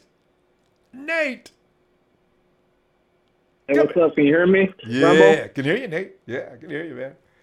What's going on? Man, let me pause this. I'm watching the 49er game on DVR right now. Yeah, I've watched it 3 times already myself, man. I know what you mean. You can't watch it enough. I see something different every time. I got done watching Mitch Trubisky. I'm pretty upset now. Like that guy was really accurate in the debut. But you got Solomon Thomas. Yeah, okay. You know what? I've been having this talk on Twitter with people, man. I started it on Twitter too. I said, you know what? We can stop laughing at Chicago. Mitch Trubisky, he's a franchise quarterback, right? So then people say, yeah, what the hell do we do? I never laughed at I never laughed at Chicago. I already knew that he was a good quarterback because I've seen him play in college, and he's really accurate. He makes all the right reads. You should have seen some of the throws he made, man. I just got done watching the game. The only reason I watched the game is because I seen what his rating was, and I wanted to see exactly what he was doing in the pocket. He did everything right. I watched it. Everything right. I watched it. That's why I went on Twitter and said, you know what? We can stop laughing at Chicago. They got a franchise quarterback. Man. Now I'm like, remember I told you Mr. Trubisky was my guy. You remember that now? Yeah, I remember that. Remember I said that? Yeah, I remember it. I was agreeing with you. I said at that time, if we're going to get a quarterback, make sure it's Mitch Trubisky. So, you know, but we got Solomon, and I said, I'm okay. I'm good. I wanted offense, but we got Solomon Thomas, and I thought that's fine because he plays very good. But Mitch Trubisky was on my list. I didn't like the way Solomon Thomas looked, to be honest with you. I didn't like the way Thomas looked, man. He looked like he wasn't getting a lot of penetration. I mean, there was some times where he did, but it looked like Aaron Lynch really came out. But then Thomas wasn't – I didn't see a lot of he was just bull rushing a lot of times. He didn't have a lot of technique, but a bull rush. I didn't like that. Well, the thing is, so I'm like, you know, he's the kind of guy that he can smell where the ball is going. Now, you know, you got to keep in mind he was where the ball was just about every time. That you got to give him credit for. Yeah. And he's got the kind of, I don't know, he's got a mobility out there that he's going to get to that. If you're running, Solomon Thomas is going to meet you. You know, so I like the dual threat. Right now, we wouldn't have to worry about a quarterback because we already selected one. So the thing is that we did the wrong thing. I feel like we did the wrong thing, and I don't know. Time will tell. I don't want to go through this again. I wanted to pick the quarterback. and that's what I wanted. And then T.J. Watt is amazing, and he looked great in his debut. I mean, Wait a minute, he looked just like he's left college, man. Looked great. Wait, whose name? T.J. Who? T.J. Watt, man. T.J. Watt. T.J. Watt's brother. Got 2 sacks immediately in the game. Hey, what team did he go to? He went to Pittsburgh, bro. I didn't see. That's one game I haven't watched it. That's where he is. I got to see that he dropped 2 sacks on that game. Yeah, right away, immediately. You know what they said, Nate? The rumor was that TJ was actually better than JJ. I said, get out of here. There's no way he's better than JJ. From what you're telling me, were they not kidding? Is he better than his brother? Yes, he is, because the way he yeah, I see him better because what he did was, like, he looked at the quarterback. He was, like, looking at him, and he was just, like, completely pressuring whoever was blocking him. I don't know if it was the right tackle, left tackle, but that left tackle didn't have a chance against that guy, man. He looked like he's left Wisconsin, to be honest with you. He just looked like it. He got the sacks. He did a little celebration with his leg, too. He's like, I was like, man, there he goes. We could have picked it. This is what I wanted. You remember I said Trubisky and T.J. Watt. Those are the 2 guys I wanted in the first 2 rounds, and that's the guys I wanted. Those are the guys I wanted, and that was able to give us a pass rush, and then we wouldn't have to worry about the quarterback. And for some reason, they didn't pick the quarterback. They felt Trubisky's a real deal. I've seen him. He's making those corner throws right on the sidelines. I mean, he decided instead of going to the two wide receiver, he went to the 3rd wide receiver. He went to 8 different receivers in that game. Everything he did was a correct read. Everything he did. He went into a coverage where he knew the coverage was going to open up. There was a window. He knew that window was going to open up. He made an accurate throw. Nate, let me slow your roll there. I see you're getting upset, and I understand your pain, but there's nothing we can do about it now, Nate. We gotta work with what we got. But listen, let me come on back tomorrow. Brian Hoyer looked like crap, man. Brian Hoyer looked like crap. Let me look like crap. Let's continue with this tomorrow. I want you to get it all out. But we'll come in Monday night. We'll talk about it because it's there's a lot of people that are thinking similar. It could be an interesting topic. So let's do that tomorrow night, okay? Because we got a bunch of people waiting. I want to get to them. But that was good stuff. I enjoyed it. Yeah. Whatever, Ron, but whatever. I gotta go. All right, Nick. I'm pissed off, man. Have a good night, man. Oh, all right, you too. All right, bro. Yeah, poor Nate. He's really Trubisky. And I said when I was watching Trubisky, I was kind of shocked. I didn't know he was going to be that good. I mean, Trubisky was cool, calm, collected, beautiful throws, one after another. That's why I tweeted right away. We can stop laughing at Chicago, guys. They got a franchise quarterback. But we got Solomon Thomas. And listen, this goes down on record because Kyle said that the quarterback he picked in CJ, that was the best quarterback he's seen in the draft. So there was never a chance to get Trubisky. He was never on the book. He was never on the list. It was always going to be CJ. So there you go. Hey, let's go to Mike. Mike. Hey, Mike. Mike. So we're going over rookies tonight, and Nate's not happy. But how are you? I mean, you got Solomon Thomas was our golden boy in this past game.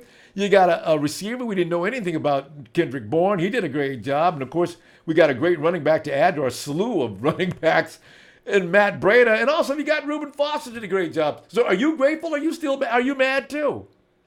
No. I'm not mad. I'm not mad at all. It was a sloppy game. Yeah, true. 17 penalties, 131 yards. Oh. That was not pretty for our coaching staff. No. But Matt Breida, I thought he did a great job, but no one is talking very much about Raheem Mostert, even though he's not a rookie. Yeah. But he did great yesterday. He was the leading gainer, I think. Didn't he have 80 yards? 15 rushes for 89 yards. In one quarter, pretty much, because, yeah, he did that all in the second half. They should have gave the ball to him a couple more times. Oh, God. Joe Williams did great. So it was a rocky start, and I was reading I know I haven't been on a long time, but I've been watching Ronbo, and I mean, people were just going off in that first quarter. Like, they were just like, bring back Kaepernick, blah, blah, blah. They're just screaming, get rid of so-and-so, get rid of so-and-so. It's like, calm down. I was with you. Yeah. Calm down, people. Yeah. This is dress rehearsal. Please. Yes. It's gonna get better, and I was happy with what I saw overall. I think there's a lot of jitters, new coach jitters, and a lot of mistakes. I love my favorite foul was 2 number 4s in the field. That was a fun part of the game, wasn't it? There's 2 number 4s, 5 yards. Come on, guys. Somebody's going to get in trouble for that. Monday, there's going to be somebody's going to get in trouble for that. There's several things they're going to get in trouble for. That's another one. We told you guys before the game started. You're 4 and you're this, and we gave you designation. What the hell were both of you doing out on the field at the same time? And we had 2 number 6s, 2 number 4s. We had about 3 or 4 numbers. We had dual numbers.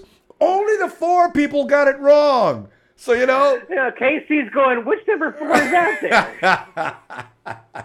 They'll be running laps for 2 days. It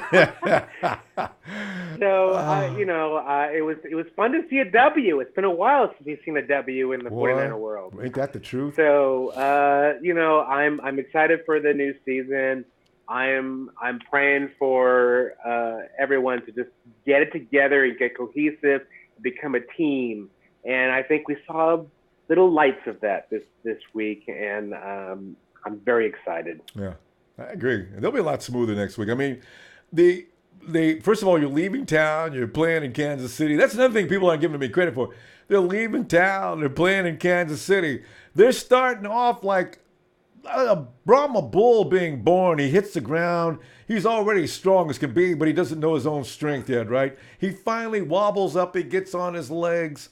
And about 3 days later, if you're not 5 foot tall, he'll knock you out. This is what the 49ers did. They wobbled into that game. And midway through the game, they seemed to get a little bit of rhythm. The flags picked up a little bit, and they started doing things right. So I figure that would have happened with the first string as well had they been able to stay out there a little longer. Yeah, and CJ's playing Kyle's play. So, I'm sure all the other QBs are going to be able to do the same things that CJ is doing. They just didn't want to show their their cards in this first game. So, I mean, Brian Hoyer is going to do just fine. Yeah, no, I know that. We just got to get used to playing with each other. Got to get used to playing against other defenses besides their own. Exactly. And it's going to come together. I feel good. I feel good, Ronbo. Yeah, well, there's a good reason to, Mike, because things are getting a lot smoother. You're not going to. Here's another thing. We saw Garcon get contained by that guy over in Kansas City, Mr. All-Pro. We saw Goodwin get contained. We saw Carlos get shackled. How long do you think you can actually keep those guys chained? That's what I'm saying. People said, no, those guys, you let them have a whole quarter, they would have got loose in a minute. Kansas City. Yeah, no one's playing 100% right now. Carlos is not playing 100%. You got me. Yeah. Okay. They don't want to get hurt. They're just learning. They're getting their drill. They're getting their feel. Yeah. Can't get there. They're gonna come around. I feel good. I feel good. Yeah. Exactly. Let's see how they play on Saturday. Yeah. Oh yeah, the game is Saturday. I was wondering which day is it. Yeah. All right. Good. All right. Mike, Saturday, 7 p.m. Be there. Oh yeah, Mike. You have a good night, man. I'll tell you what. We should hear from you on Red and Gold Radio, okay? Otherwise, yeah, Ronbo. Woo! Go Niners. We'll see you later, buddy. All right, let's get. Who we got left here? Let's go to. We got another Mike. We got Mike Jackson. Hey, what's up, Ronbo? How's it going? All right, man. Because I'm telling you, man, there's a whole lot of emotions flying around. Even when we win games, Mike, there's people still arguing in 49erville, man. We love to argue. But Mike, the rookies are nothing to argue about, man. The rookies were spectacular. I enjoyed the rookies, man. From the guys that PFF picked out, and then they throw an Aaron Lynch in there in the middle of the ball. I said, man, that's about right. Joe Williams could have got an award too, because Joe Williams is just crazy good. I love to watch him run that ball. Ooh, God, I love to watch him run. But Mike, what's on your mind, man? Yeah, man, I was happy with the first game. I wanted to comment with the caller, man, who was talking about Mr. Trubisky a few moments ago, man. And I'm sure a lot of us is going to have our reactions and responses when we look around the league. But the reality is, man, it's a preseason. It's one game. If I'm not mistaken, I thought I heard him mention J.J. Watt's brother as being possibly better than J.J. Watt. Yeah. Is that possible? And if that's what he said, I mean, that's one preseason game. You're not going to sell that to me after J.J. Watt done proved himself years in the league. Like, I think, man, people can overreact really quick. I mean, he might be good. Mr. Trubisky might be good, but he might not be. I mean, I can name a lot of guys who look good in preseason that end up being bust and vice versa. True. So, like, let's just take it one game at a time. Let's analyze what we're really working with. My biggest concern is the offensive line. Yeah, everybody. Still had that concern. Oh, that's really worrisome. Mike, do you think it has something to do with scheme, though? Because we got some good athletes on that line. Trent Brown, I don't see him out. Joe Staley, I understand they're doing okay. This guy Fusco is supposed to be pretty good, especially when it comes to the run. Maybe it's just a matter of them learning and getting into sync, as offensive lines tend to have to do. Understanding Joe Staley is actually the best interior lineman out there because Zuda did his job for us. He came in and made Kilgore mad. He did better and sent Zuda back. So we end up with a good center now that we may have. I got to see more of them. So, you know, I still know what to think, though. I'm worried about that offensive line right along with Yeah, you. I mean, it's a new scheme. They're going to have to get accustomed to it. But like I said, I never put stock in the preseason, man. Preseason, I don't never get too high. I don't never get too low. It's just an idea of what we're kind of working with as far as potential. So, I mean, Seattle put up like 48-something points. Does that mean they're going to be all world beaters this year? Nah. Are you serious, Mike? Are you watching that's that? Preseason. Are you watching that game? How many points has Seattle scored? I flipped by it, but I don't like that team, man. I can't watch them. I hate that team. No, but but I'm aware that they got like 40-something points from what I flipped by when I saw. That is so immature. But, you know, they like the caller was talking about Solomon Thomas, man. Not to think like this caller, man, but anyone who's kind of feeling regrets about us picking Solomon Thomas all of a sudden and saying they don't like the way he just bull rushes, they got to look at the overall concept, man. It's one game. It's the rookie. Might I add, this dude was hustling when we got that interception. He was hustling downfield blocking for this, man. There's little stuff like that people, you know, if you've never played the game or never coached the game and you're just looking at it from an observation as a casual fan, it's a lot of little things Solomon Thomas did that I was impressed with more than some of the things that he's gotten credit for, like his, you know, hustle when he's not even around plays or his effect on the ball when he's not involved in the plays, just him helping somebody else make a play, you know, the little things that he does. So I was impressed with that. But let's, you know, we're gonna root him on, man. He's a Niner, man. Forget Mr. Trubisky. He's a bear. He ain't with us, man. Yeah. I don't care what he did on one game. Agreed. But and you know, Rumbo, before I go, man, because I know.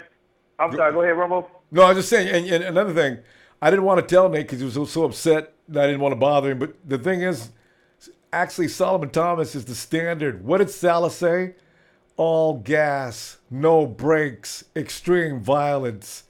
Everything Solomon was doing was, but by definition, what his coach told him to do. That is exactly what he's supposed to do. And the rest of them need to pick up right where Solomon left off. I want to see more violence, more aggression, get it done. And that's the bottom line. So, yeah. Yeah, man, that's it. I fully agree, man. I hope I'm not a faithful man. I understand, man. We can't get too high, too low.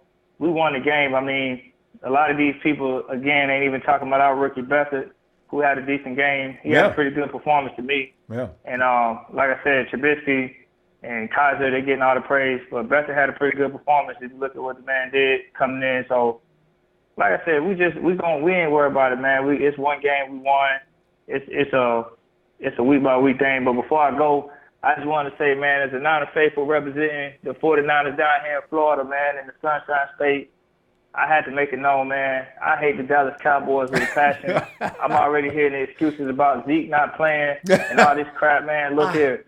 I don't want to hear no excuses, man. If your offensive line is so great the way y'all made it seem like it was last year, don't matter. I can go there and play running back. They made it seem like their line is the 90s. Yes, good point. Exactly. So, don't cry about Zeke. I just want to say, all the way from Florida, screw you, Dallas, and screw everybody on the 49ers schedule. Go 49ers representing Florida, Niner Empire, baby. All right, good stuff, Mike. Woo. I tell you what, I agree with Mike. You know, but I was worried about this. I said, you know what? If Zeke doesn't play and we beat them up, first thing they're going to say is, oh, yeah, good 49ers.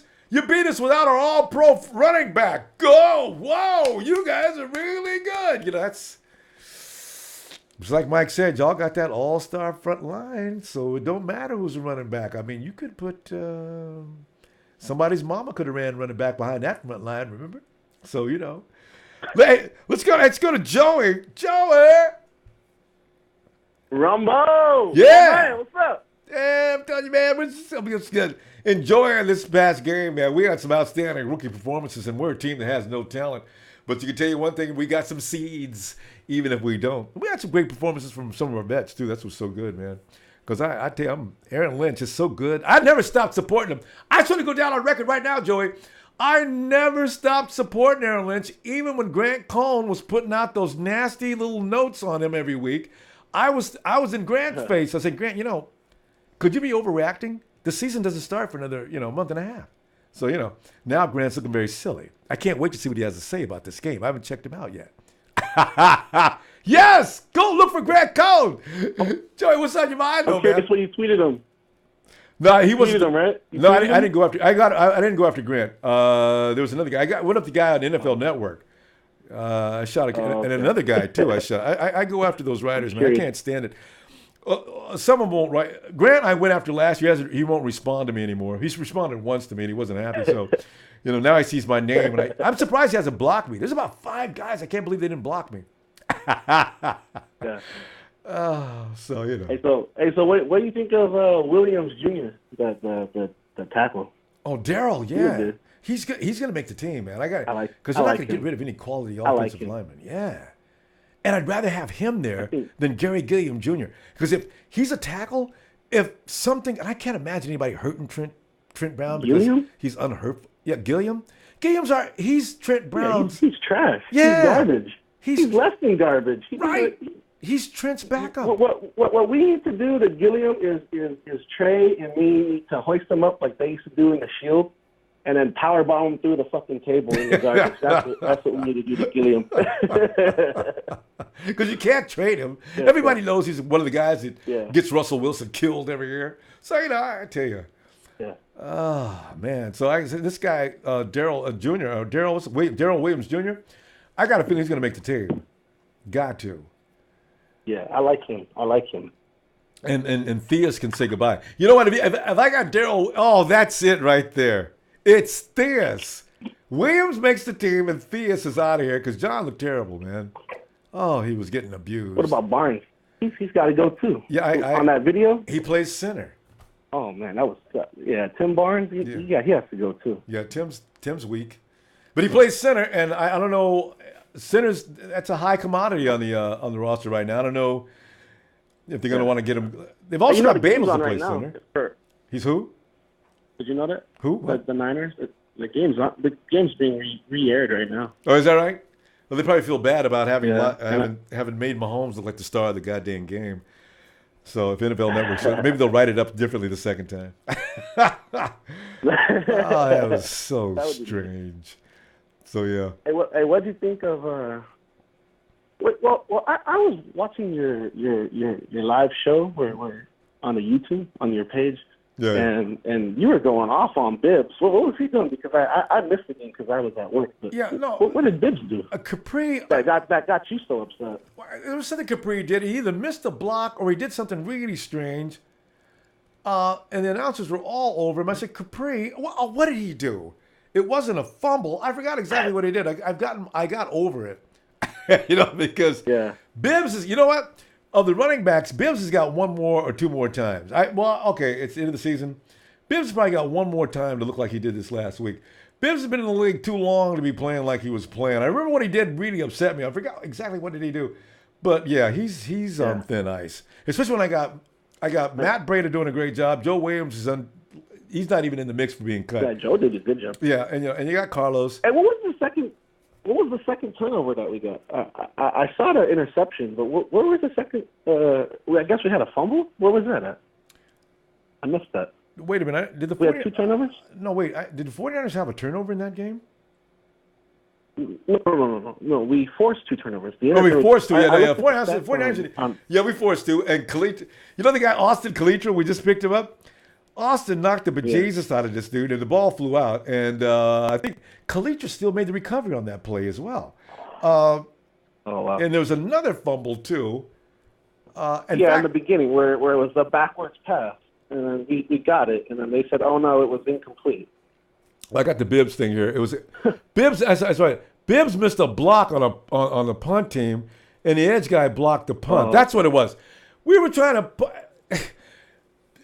Robbie Gould was getting ready to kick, and Bibbs, I don't know what he was doing, but the guy goes right past him and blocks the punt. That's what I was pissed off about. Yeah, that's the kid. The block punt. Yeah, I did see that was Bibbs. Oh, yeah, that was bad. Bibbs has been in the league for too long to be able to not do. Yeah, come on, man, make the play. Good Lord, it's not that difficult.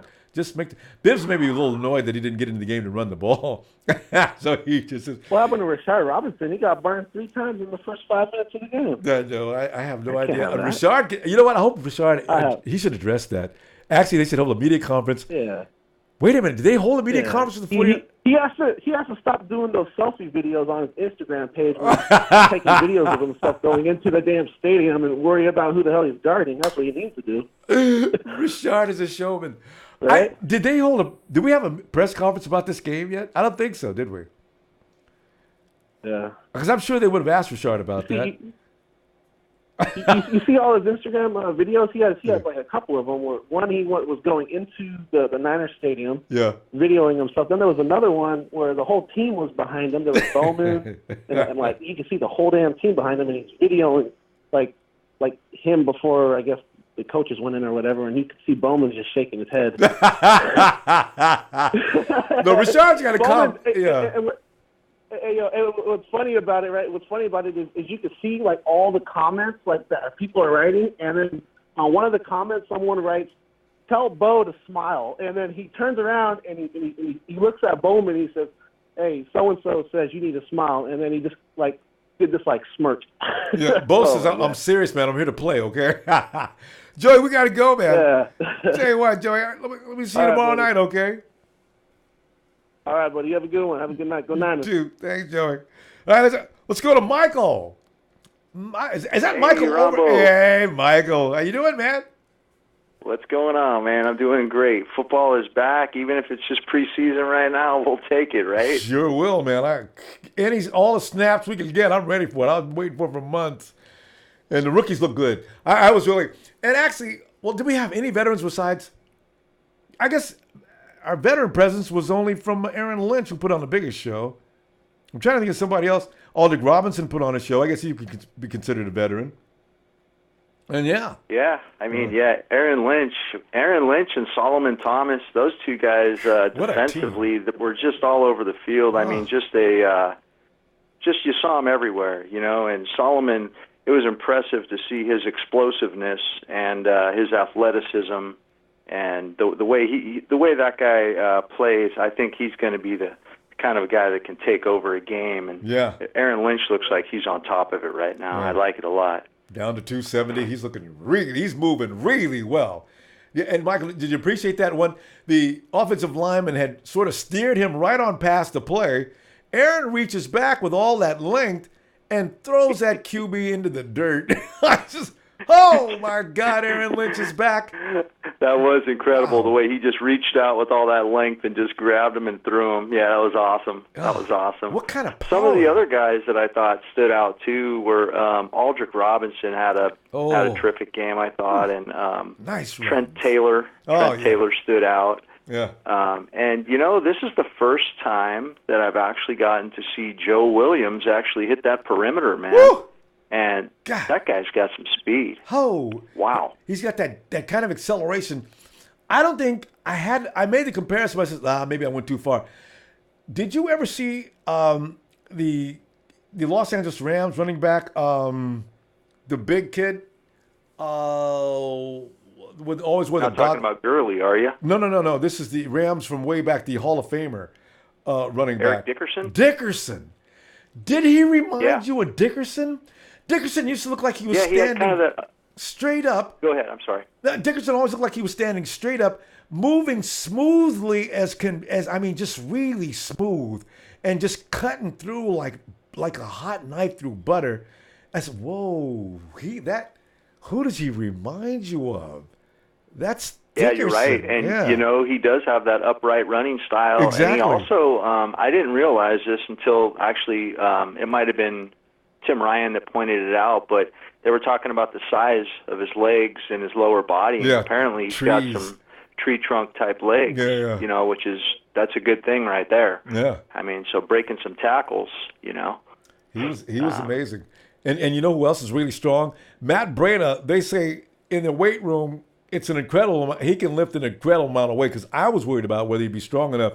He can break tackles. Did you see him breaking tackles out there, Michael? I was surprised. Oh, yeah. Well, he I won't be able loved to. He's it, a man. T-shirt You know guy. me, I was on Breda. I was watching those two guys closely, man, and Breda really made me proud, man. When he ran through that one tackle where he lowered his shoulder and just put the guy back and just kept on going. I enjoyed that a lot, because he's shown me now that he can do it. He can do it. He can do it. See, this is why. So I like that. I like that a lot.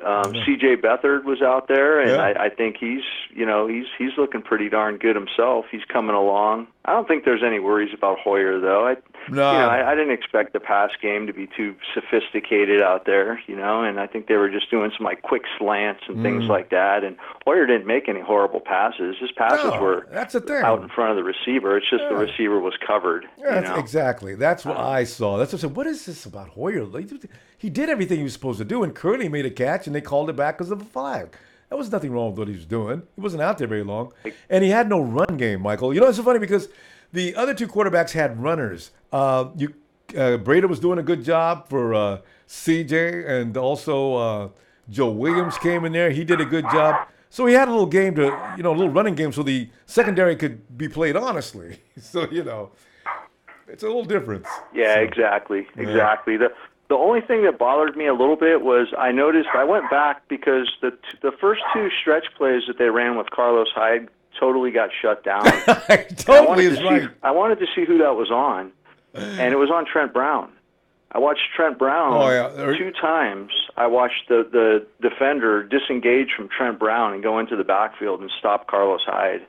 And that was a little bit disturbing because I know how much I like Trent Brown and how well he does in pass protection. That was a little disturbing. And you're right. He did do well in pass, but because remember, Kansas City's best exactly. I guess he was their Leo. I don't know what his name was. Trent handled him like is it Tamba Hali? Yeah, that's him. Trent handled him like a child. The guy came in. Trent Houston. Okay. Trent handled as soon as he got to Trent just stopped him. That's it, buddy, right here. This is it, you and me. But you're right. He's got to change. He's got to get better on the run. I think they can actually hone him into that eventually. So, Semper Fi says Hoyer did miss a couple of throws. Wait a minute. Hoyer did miss a couple of throws, but again, just the first practice. Semper Fi, I saw. Okay, the first shot I saw to Garcon, and their best secondary guy blocked it. I seen another shot to Goodwin. He was blocked. The one to Curley, he threw it through a very tight window. Curley makes the catch. He only made 4 passes. So I think you're talking about one pass that may have been off. And otherwise, I don't know. I'm going to go back and watch it again. But I saw 3 passes that were defended, and maybe there's one I might have missed. But he only threw 4 passes. He was 1 for 4. He should have been 2 for 4. That's what I saw. I'll go back and watch it too. But I agree, man. I don't see nothing's worrying me about Brian Hoyer right now. I didn't expect them to try and light the world on fire with him coming out. And as far as Rashard Robinson, man, I don't know what kind of defense they were playing, but it looked like he should have been pressing. Yeah. And I didn't even see him lay a hand on Tyreek Hill. Now, you cannot let a receiver with the speed that Tyreek Hill has get off of the line clean like that. There's no way. And he did twice. So I don't know what he was doing there, but you got to be pressing. You got to be getting physical at the line. And they've been told that from day one, we're playing cover 3. Guys, you have to beef up your physicalness on this part of the game. You're going to have to take that guy after. But Rashard knows these things, Michael. That's what bothered me. I don't know what he was thinking. Or was he not taking it? I don't know. It's just hard to understand what he was thinking or what he was doing. He can play better than that. I don't get it either. But hopefully, like everybody's saying, and I feel the same way. It's a preseason game. It's the first preseason game, so they're just kind of tapping their toes into the water here. Yeah. And hopefully each week we can see a little bit of improvement here. Well, we have to because they'll cut people. You see what happened to the other guy, Richard Levy. He's gone because they see no possibility of him improving. Michael, we gotta go, Michael. Let's see you tomorrow night if you got time, huh? Oh, sorry, Ronbo. All right. Yeah, man, appreciate you, and I'll hit you up tomorrow. All right. Be looking for you, too. All right. Good night, Michael. Hey, have a great night. You too. All right, bye. All right. Let's go. Oh, it's the breakfast boy. Tyler. Yep. Tanner, what's going on, man? Hey, Tanner, what'd you think about our rookies, man? Pro Football Focus says, yes, these guys are kick butt. What are you thinking? Oh, yeah, I like them. Yeah. That's it? You just like them? Oh, yeah. I mean, I think I'd want to see more, but it's nothing I didn't expect. Oh, now see, there's the comeback. There you go. In fact, you're right. Reuben Foster, he did exactly as he should have done. And in fact, he probably could do even better than that. He played a little longer. But okay. Yeah, for his first game, I mean, for his first game, looking good. Not bad at all. But how about the undrafted free agents? You got Kendrick Bourne putting on a show out there. I mean, Kendrick, I like. Oh yeah, yeah. And on that fade route, he can catch in the one-on-ones too. And yeah, you see him just take the ball away from the guy. That's strong. And the thing is, everybody talks about Cooper Kupp, his old buddy at school he went to, but Kendrick is something special. I tell you. And also that move he put on the guy, that's the same one that he killed Akello Witherspoon with. Did you see that? That works on everybody. If he does that one more time, I'm going to say, you know what? That is a patented Kendrick Bourne move. When you see the guy fold up and go to the ground, Kendrick just did the Kendrick to him. That's the KB. Yeah, I got a couple things I got to tell you. So, Please. We were watching film last week for football and everything, and we were watching. We take a few things that Louisiana Tech does for our plays and stuff, just a few formations and things. All right. So Quentin Patton, back when he played for Louisiana Tech, they were saying we wanted to unify and be like a team. So we need to be happy when our team scores a touchdown and not be selfish when it's not us. So Quentin Patton was racing down the field to help block for the running back when he already knew he was going to the NFL. That's what our offensive coordinator said. He said he knows he's going to the NFL. This running back doesn't know. He's like, dude, that's the kind of unity we want to have. And, yeah. What?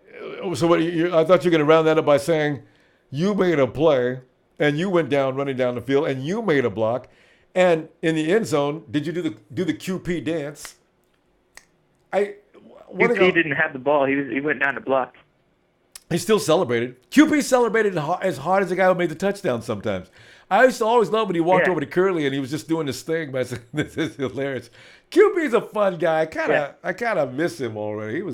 I used to talk about him, but I liked him. Yeah, because my offensive coordinator, he goes, if you're a 49er fan here, he plays for you. And I'm thinking in my head, I'm like, no, he's on the Jets now, sir.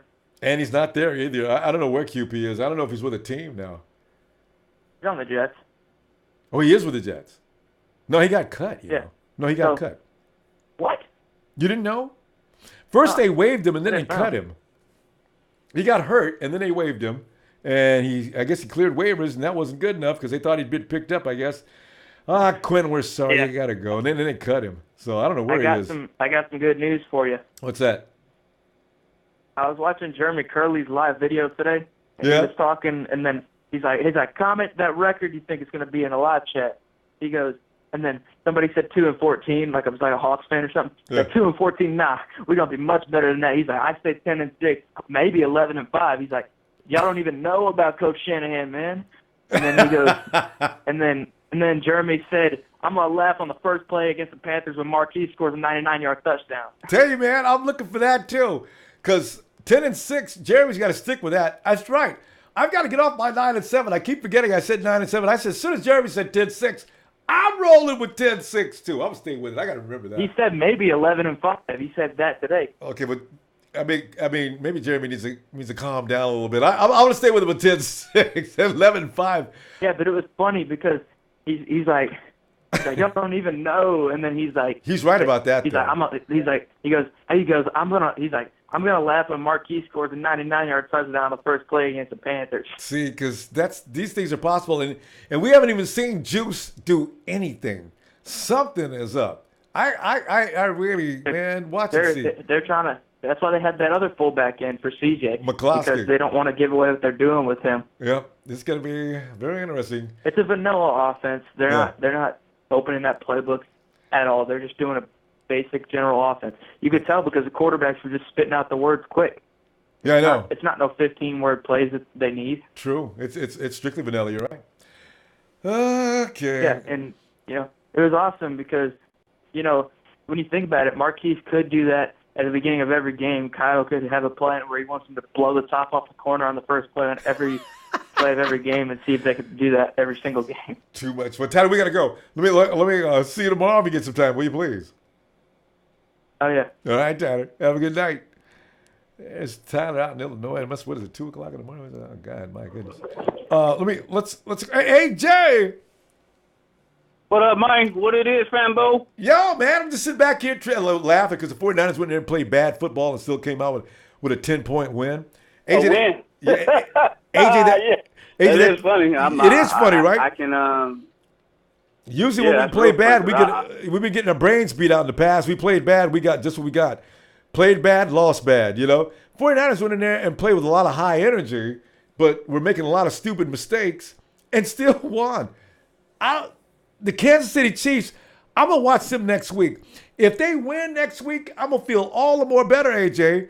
You know what I'm saying? Even if it is preseason, if they win next week, I'm going to say, wait a minute. Now, I thought maybe Kansas City just sucks.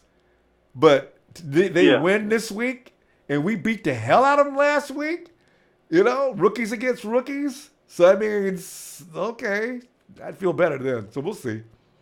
But what are you thinking? Andy Reid, well, to win that game against Andy Reid, he likes to win regardless. He hasn't had yeah. Huh? Yeah, that's true about Andy Reid. He's not him and Bruce Arians, man. They don't like to, even if it's preseason exhibition, and also O'Neal over in Texas.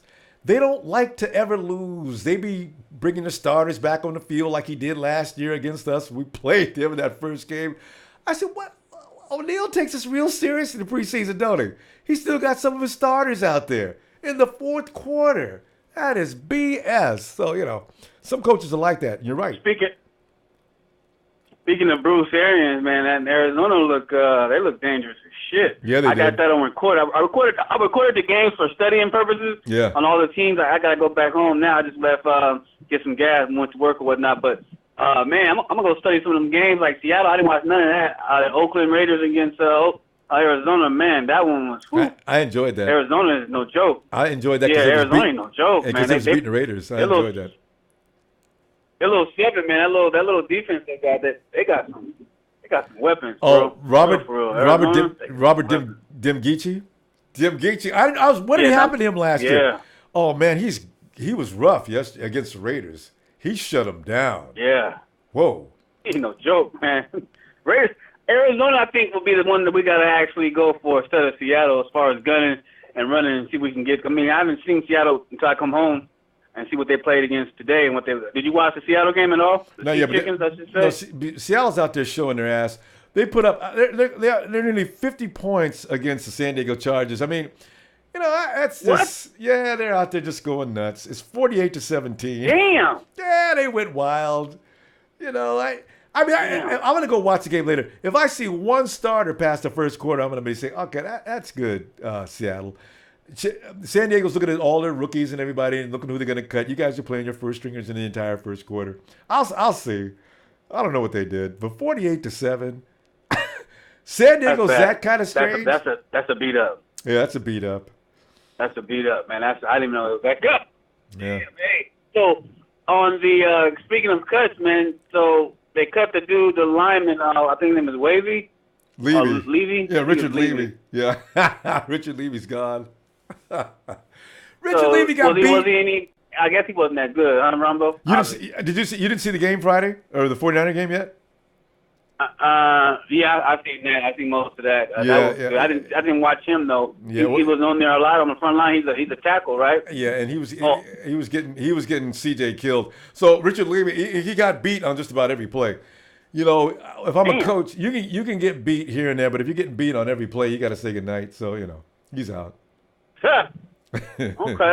I didn't get a chance to see what was going on. I got on the call on the late freight, so I didn't really get a chance to catch anything that was crazy. Yeah. I kind of called in, and see if I can get some time. But yeah, I was just checking you out, man. Am I gonna be able to do the rewind again on this one? Yeah, oh no, this is like the Sunday. You can see this on YouTube. What am I talking about? Yeah, you just check on YouTube. This YouTube we're on Sunday. I mean Sunday we're on YouTube. YouTube we're on Sunday. Sundays we're on YouTube. Okay. Yeah, so you can get back anytime you get a chance. Okay. So yeah. All right, I'll go do that then. I just wanted to holler at you, Fanbo. Hey, I appreciate it too. Ready and go. I hope Dallas go to the tanks. They pulling their hair out because of this Ezekiel thing. It's kind of funny. It is. It's hilarious. It's not kind of funny. They got a deep running back. Man. I know, but Zeke won't be out there. That's what's funny because Zeke thinks, Zeke was under the impression that he could just come in. I'm Ezekiel Elliott. I'll do whatever I damn please. And the league said, your ass is going to do 6 games. You'll do 6 games where you're watching at home, buddy. And then you can't do anything you want to do. I love it, Anything that happens bad to the Cowboys is a good time. They're on suicide watch right now. I know it. Yeah. Skip Bayless, all the mugs is on suicide watch. I'm dying about that with Ezekiel Elliott. I'm telling you, that's gonna help us because that's their 6th game. We don't need to worry about. We don't need the game plan. We don't need the game plan for them, man. But AJ, I don't appreciate that part. You know why? Because the Cowboy fans, if we win the game, the Cowboy, you guys beat us without our star running back. Woo! See, we'll see you in the playoffs. Y'all gonna be so bad. Well, I can just see the talk is gonna get. A Cowboy fan, boy. I haven't said any bad words today. I'm gonna go ahead and just let that stop right there. Okay. Breathe. Okay. So do you think Curly gonna make the cut? Because I heard a caller talk about Curly saying that there was some caller called in, or it was like 2-14 while he was, I guess, speaking. That was a Hawks fan. He came back and retorted. Yeah, that was a Hawks fan calling in, messing with Curly while he was doing his Instagram video. Hawks fan, Raiders and Hawks fans. He just go hollering right up at Curly. Yeah, you guys probably go 2-14. And Jeremy read that. I guess says, oh no, we go do much better than that. And then Curly started. And it's funny because Jeremy got into trash talking with a Seattle Seahawks fan. I love it. He's a player. I've never seen a player get into trash talk with anybody, so I was impressed. I got to go check that out. Yeah. AJ, we got to go, though. Uh-huh. And I'll be looking for you tomorrow night if you get some times, right? All right. All right, man. Have a good night. And Trez may have already said it. Oh, wait. Do we have any time to go through this real quick? All right. The Sheik. So, Ronbo, he says, read this Katie. Oh, yeah. Katie, I meant to mention that Katie Sowers is official wide receiver coach. Ooh. Breaking ground in the Bay Area. And 759ers, don't forget camp legs. That factors into it. Yeah, So the 49ers need to be, I guess, the first string units need to be given a little slack, at least until next week. Judgment's being made way too soon on them. I saw a lot of things in there, but we may not have time to go through all that. Seattle Sea Shoes, I like that. Faithful 49er. We're getting nicknames. Is there a Seattle Seahawks fan running around on the chat room again? I loved that the other day. Fake fans and fake team. Mike Jeremy. Trey thought it was funny. Okay. Tell you what, guys. You guys go ahead and have a good time. I'm going to tell you what I'm going to do. Oh, please, before you leave, you know how I love me some likes. You like to, if you don't mind, if you could get 2 likes out of it, it's okay. I'm ashamed to say that. I'm just kidding. Please hit like if you do. And I tell you what, I'm going to go over to Rewind. I'm going to have a couple of cam sandwiches like I always have to have snack when I get there. I don't know what, run in your mouth for a long time. You know what that means? You know what? That's why Rashard Robinson, I love him to death. You know that. Rashard, you know I love you, man. That's why Rashard is so lean, because he's always running his mouth, too. Hey, you know what? Rashard Robinson, look for him to come next week. It's going to be redemption. I guarantee you're going to see some all-pro skills from Rashard Robinson next week. Promise it. I'm going to go IG him in a minute. I'm going to start posting him up and talking good to him. Get him. I don't want him to lose his confidence. That's my boy. And don't talk about him. He likes to talk. Let him talk. It's dog in him. Feel like I did my duty. See you on Rewind.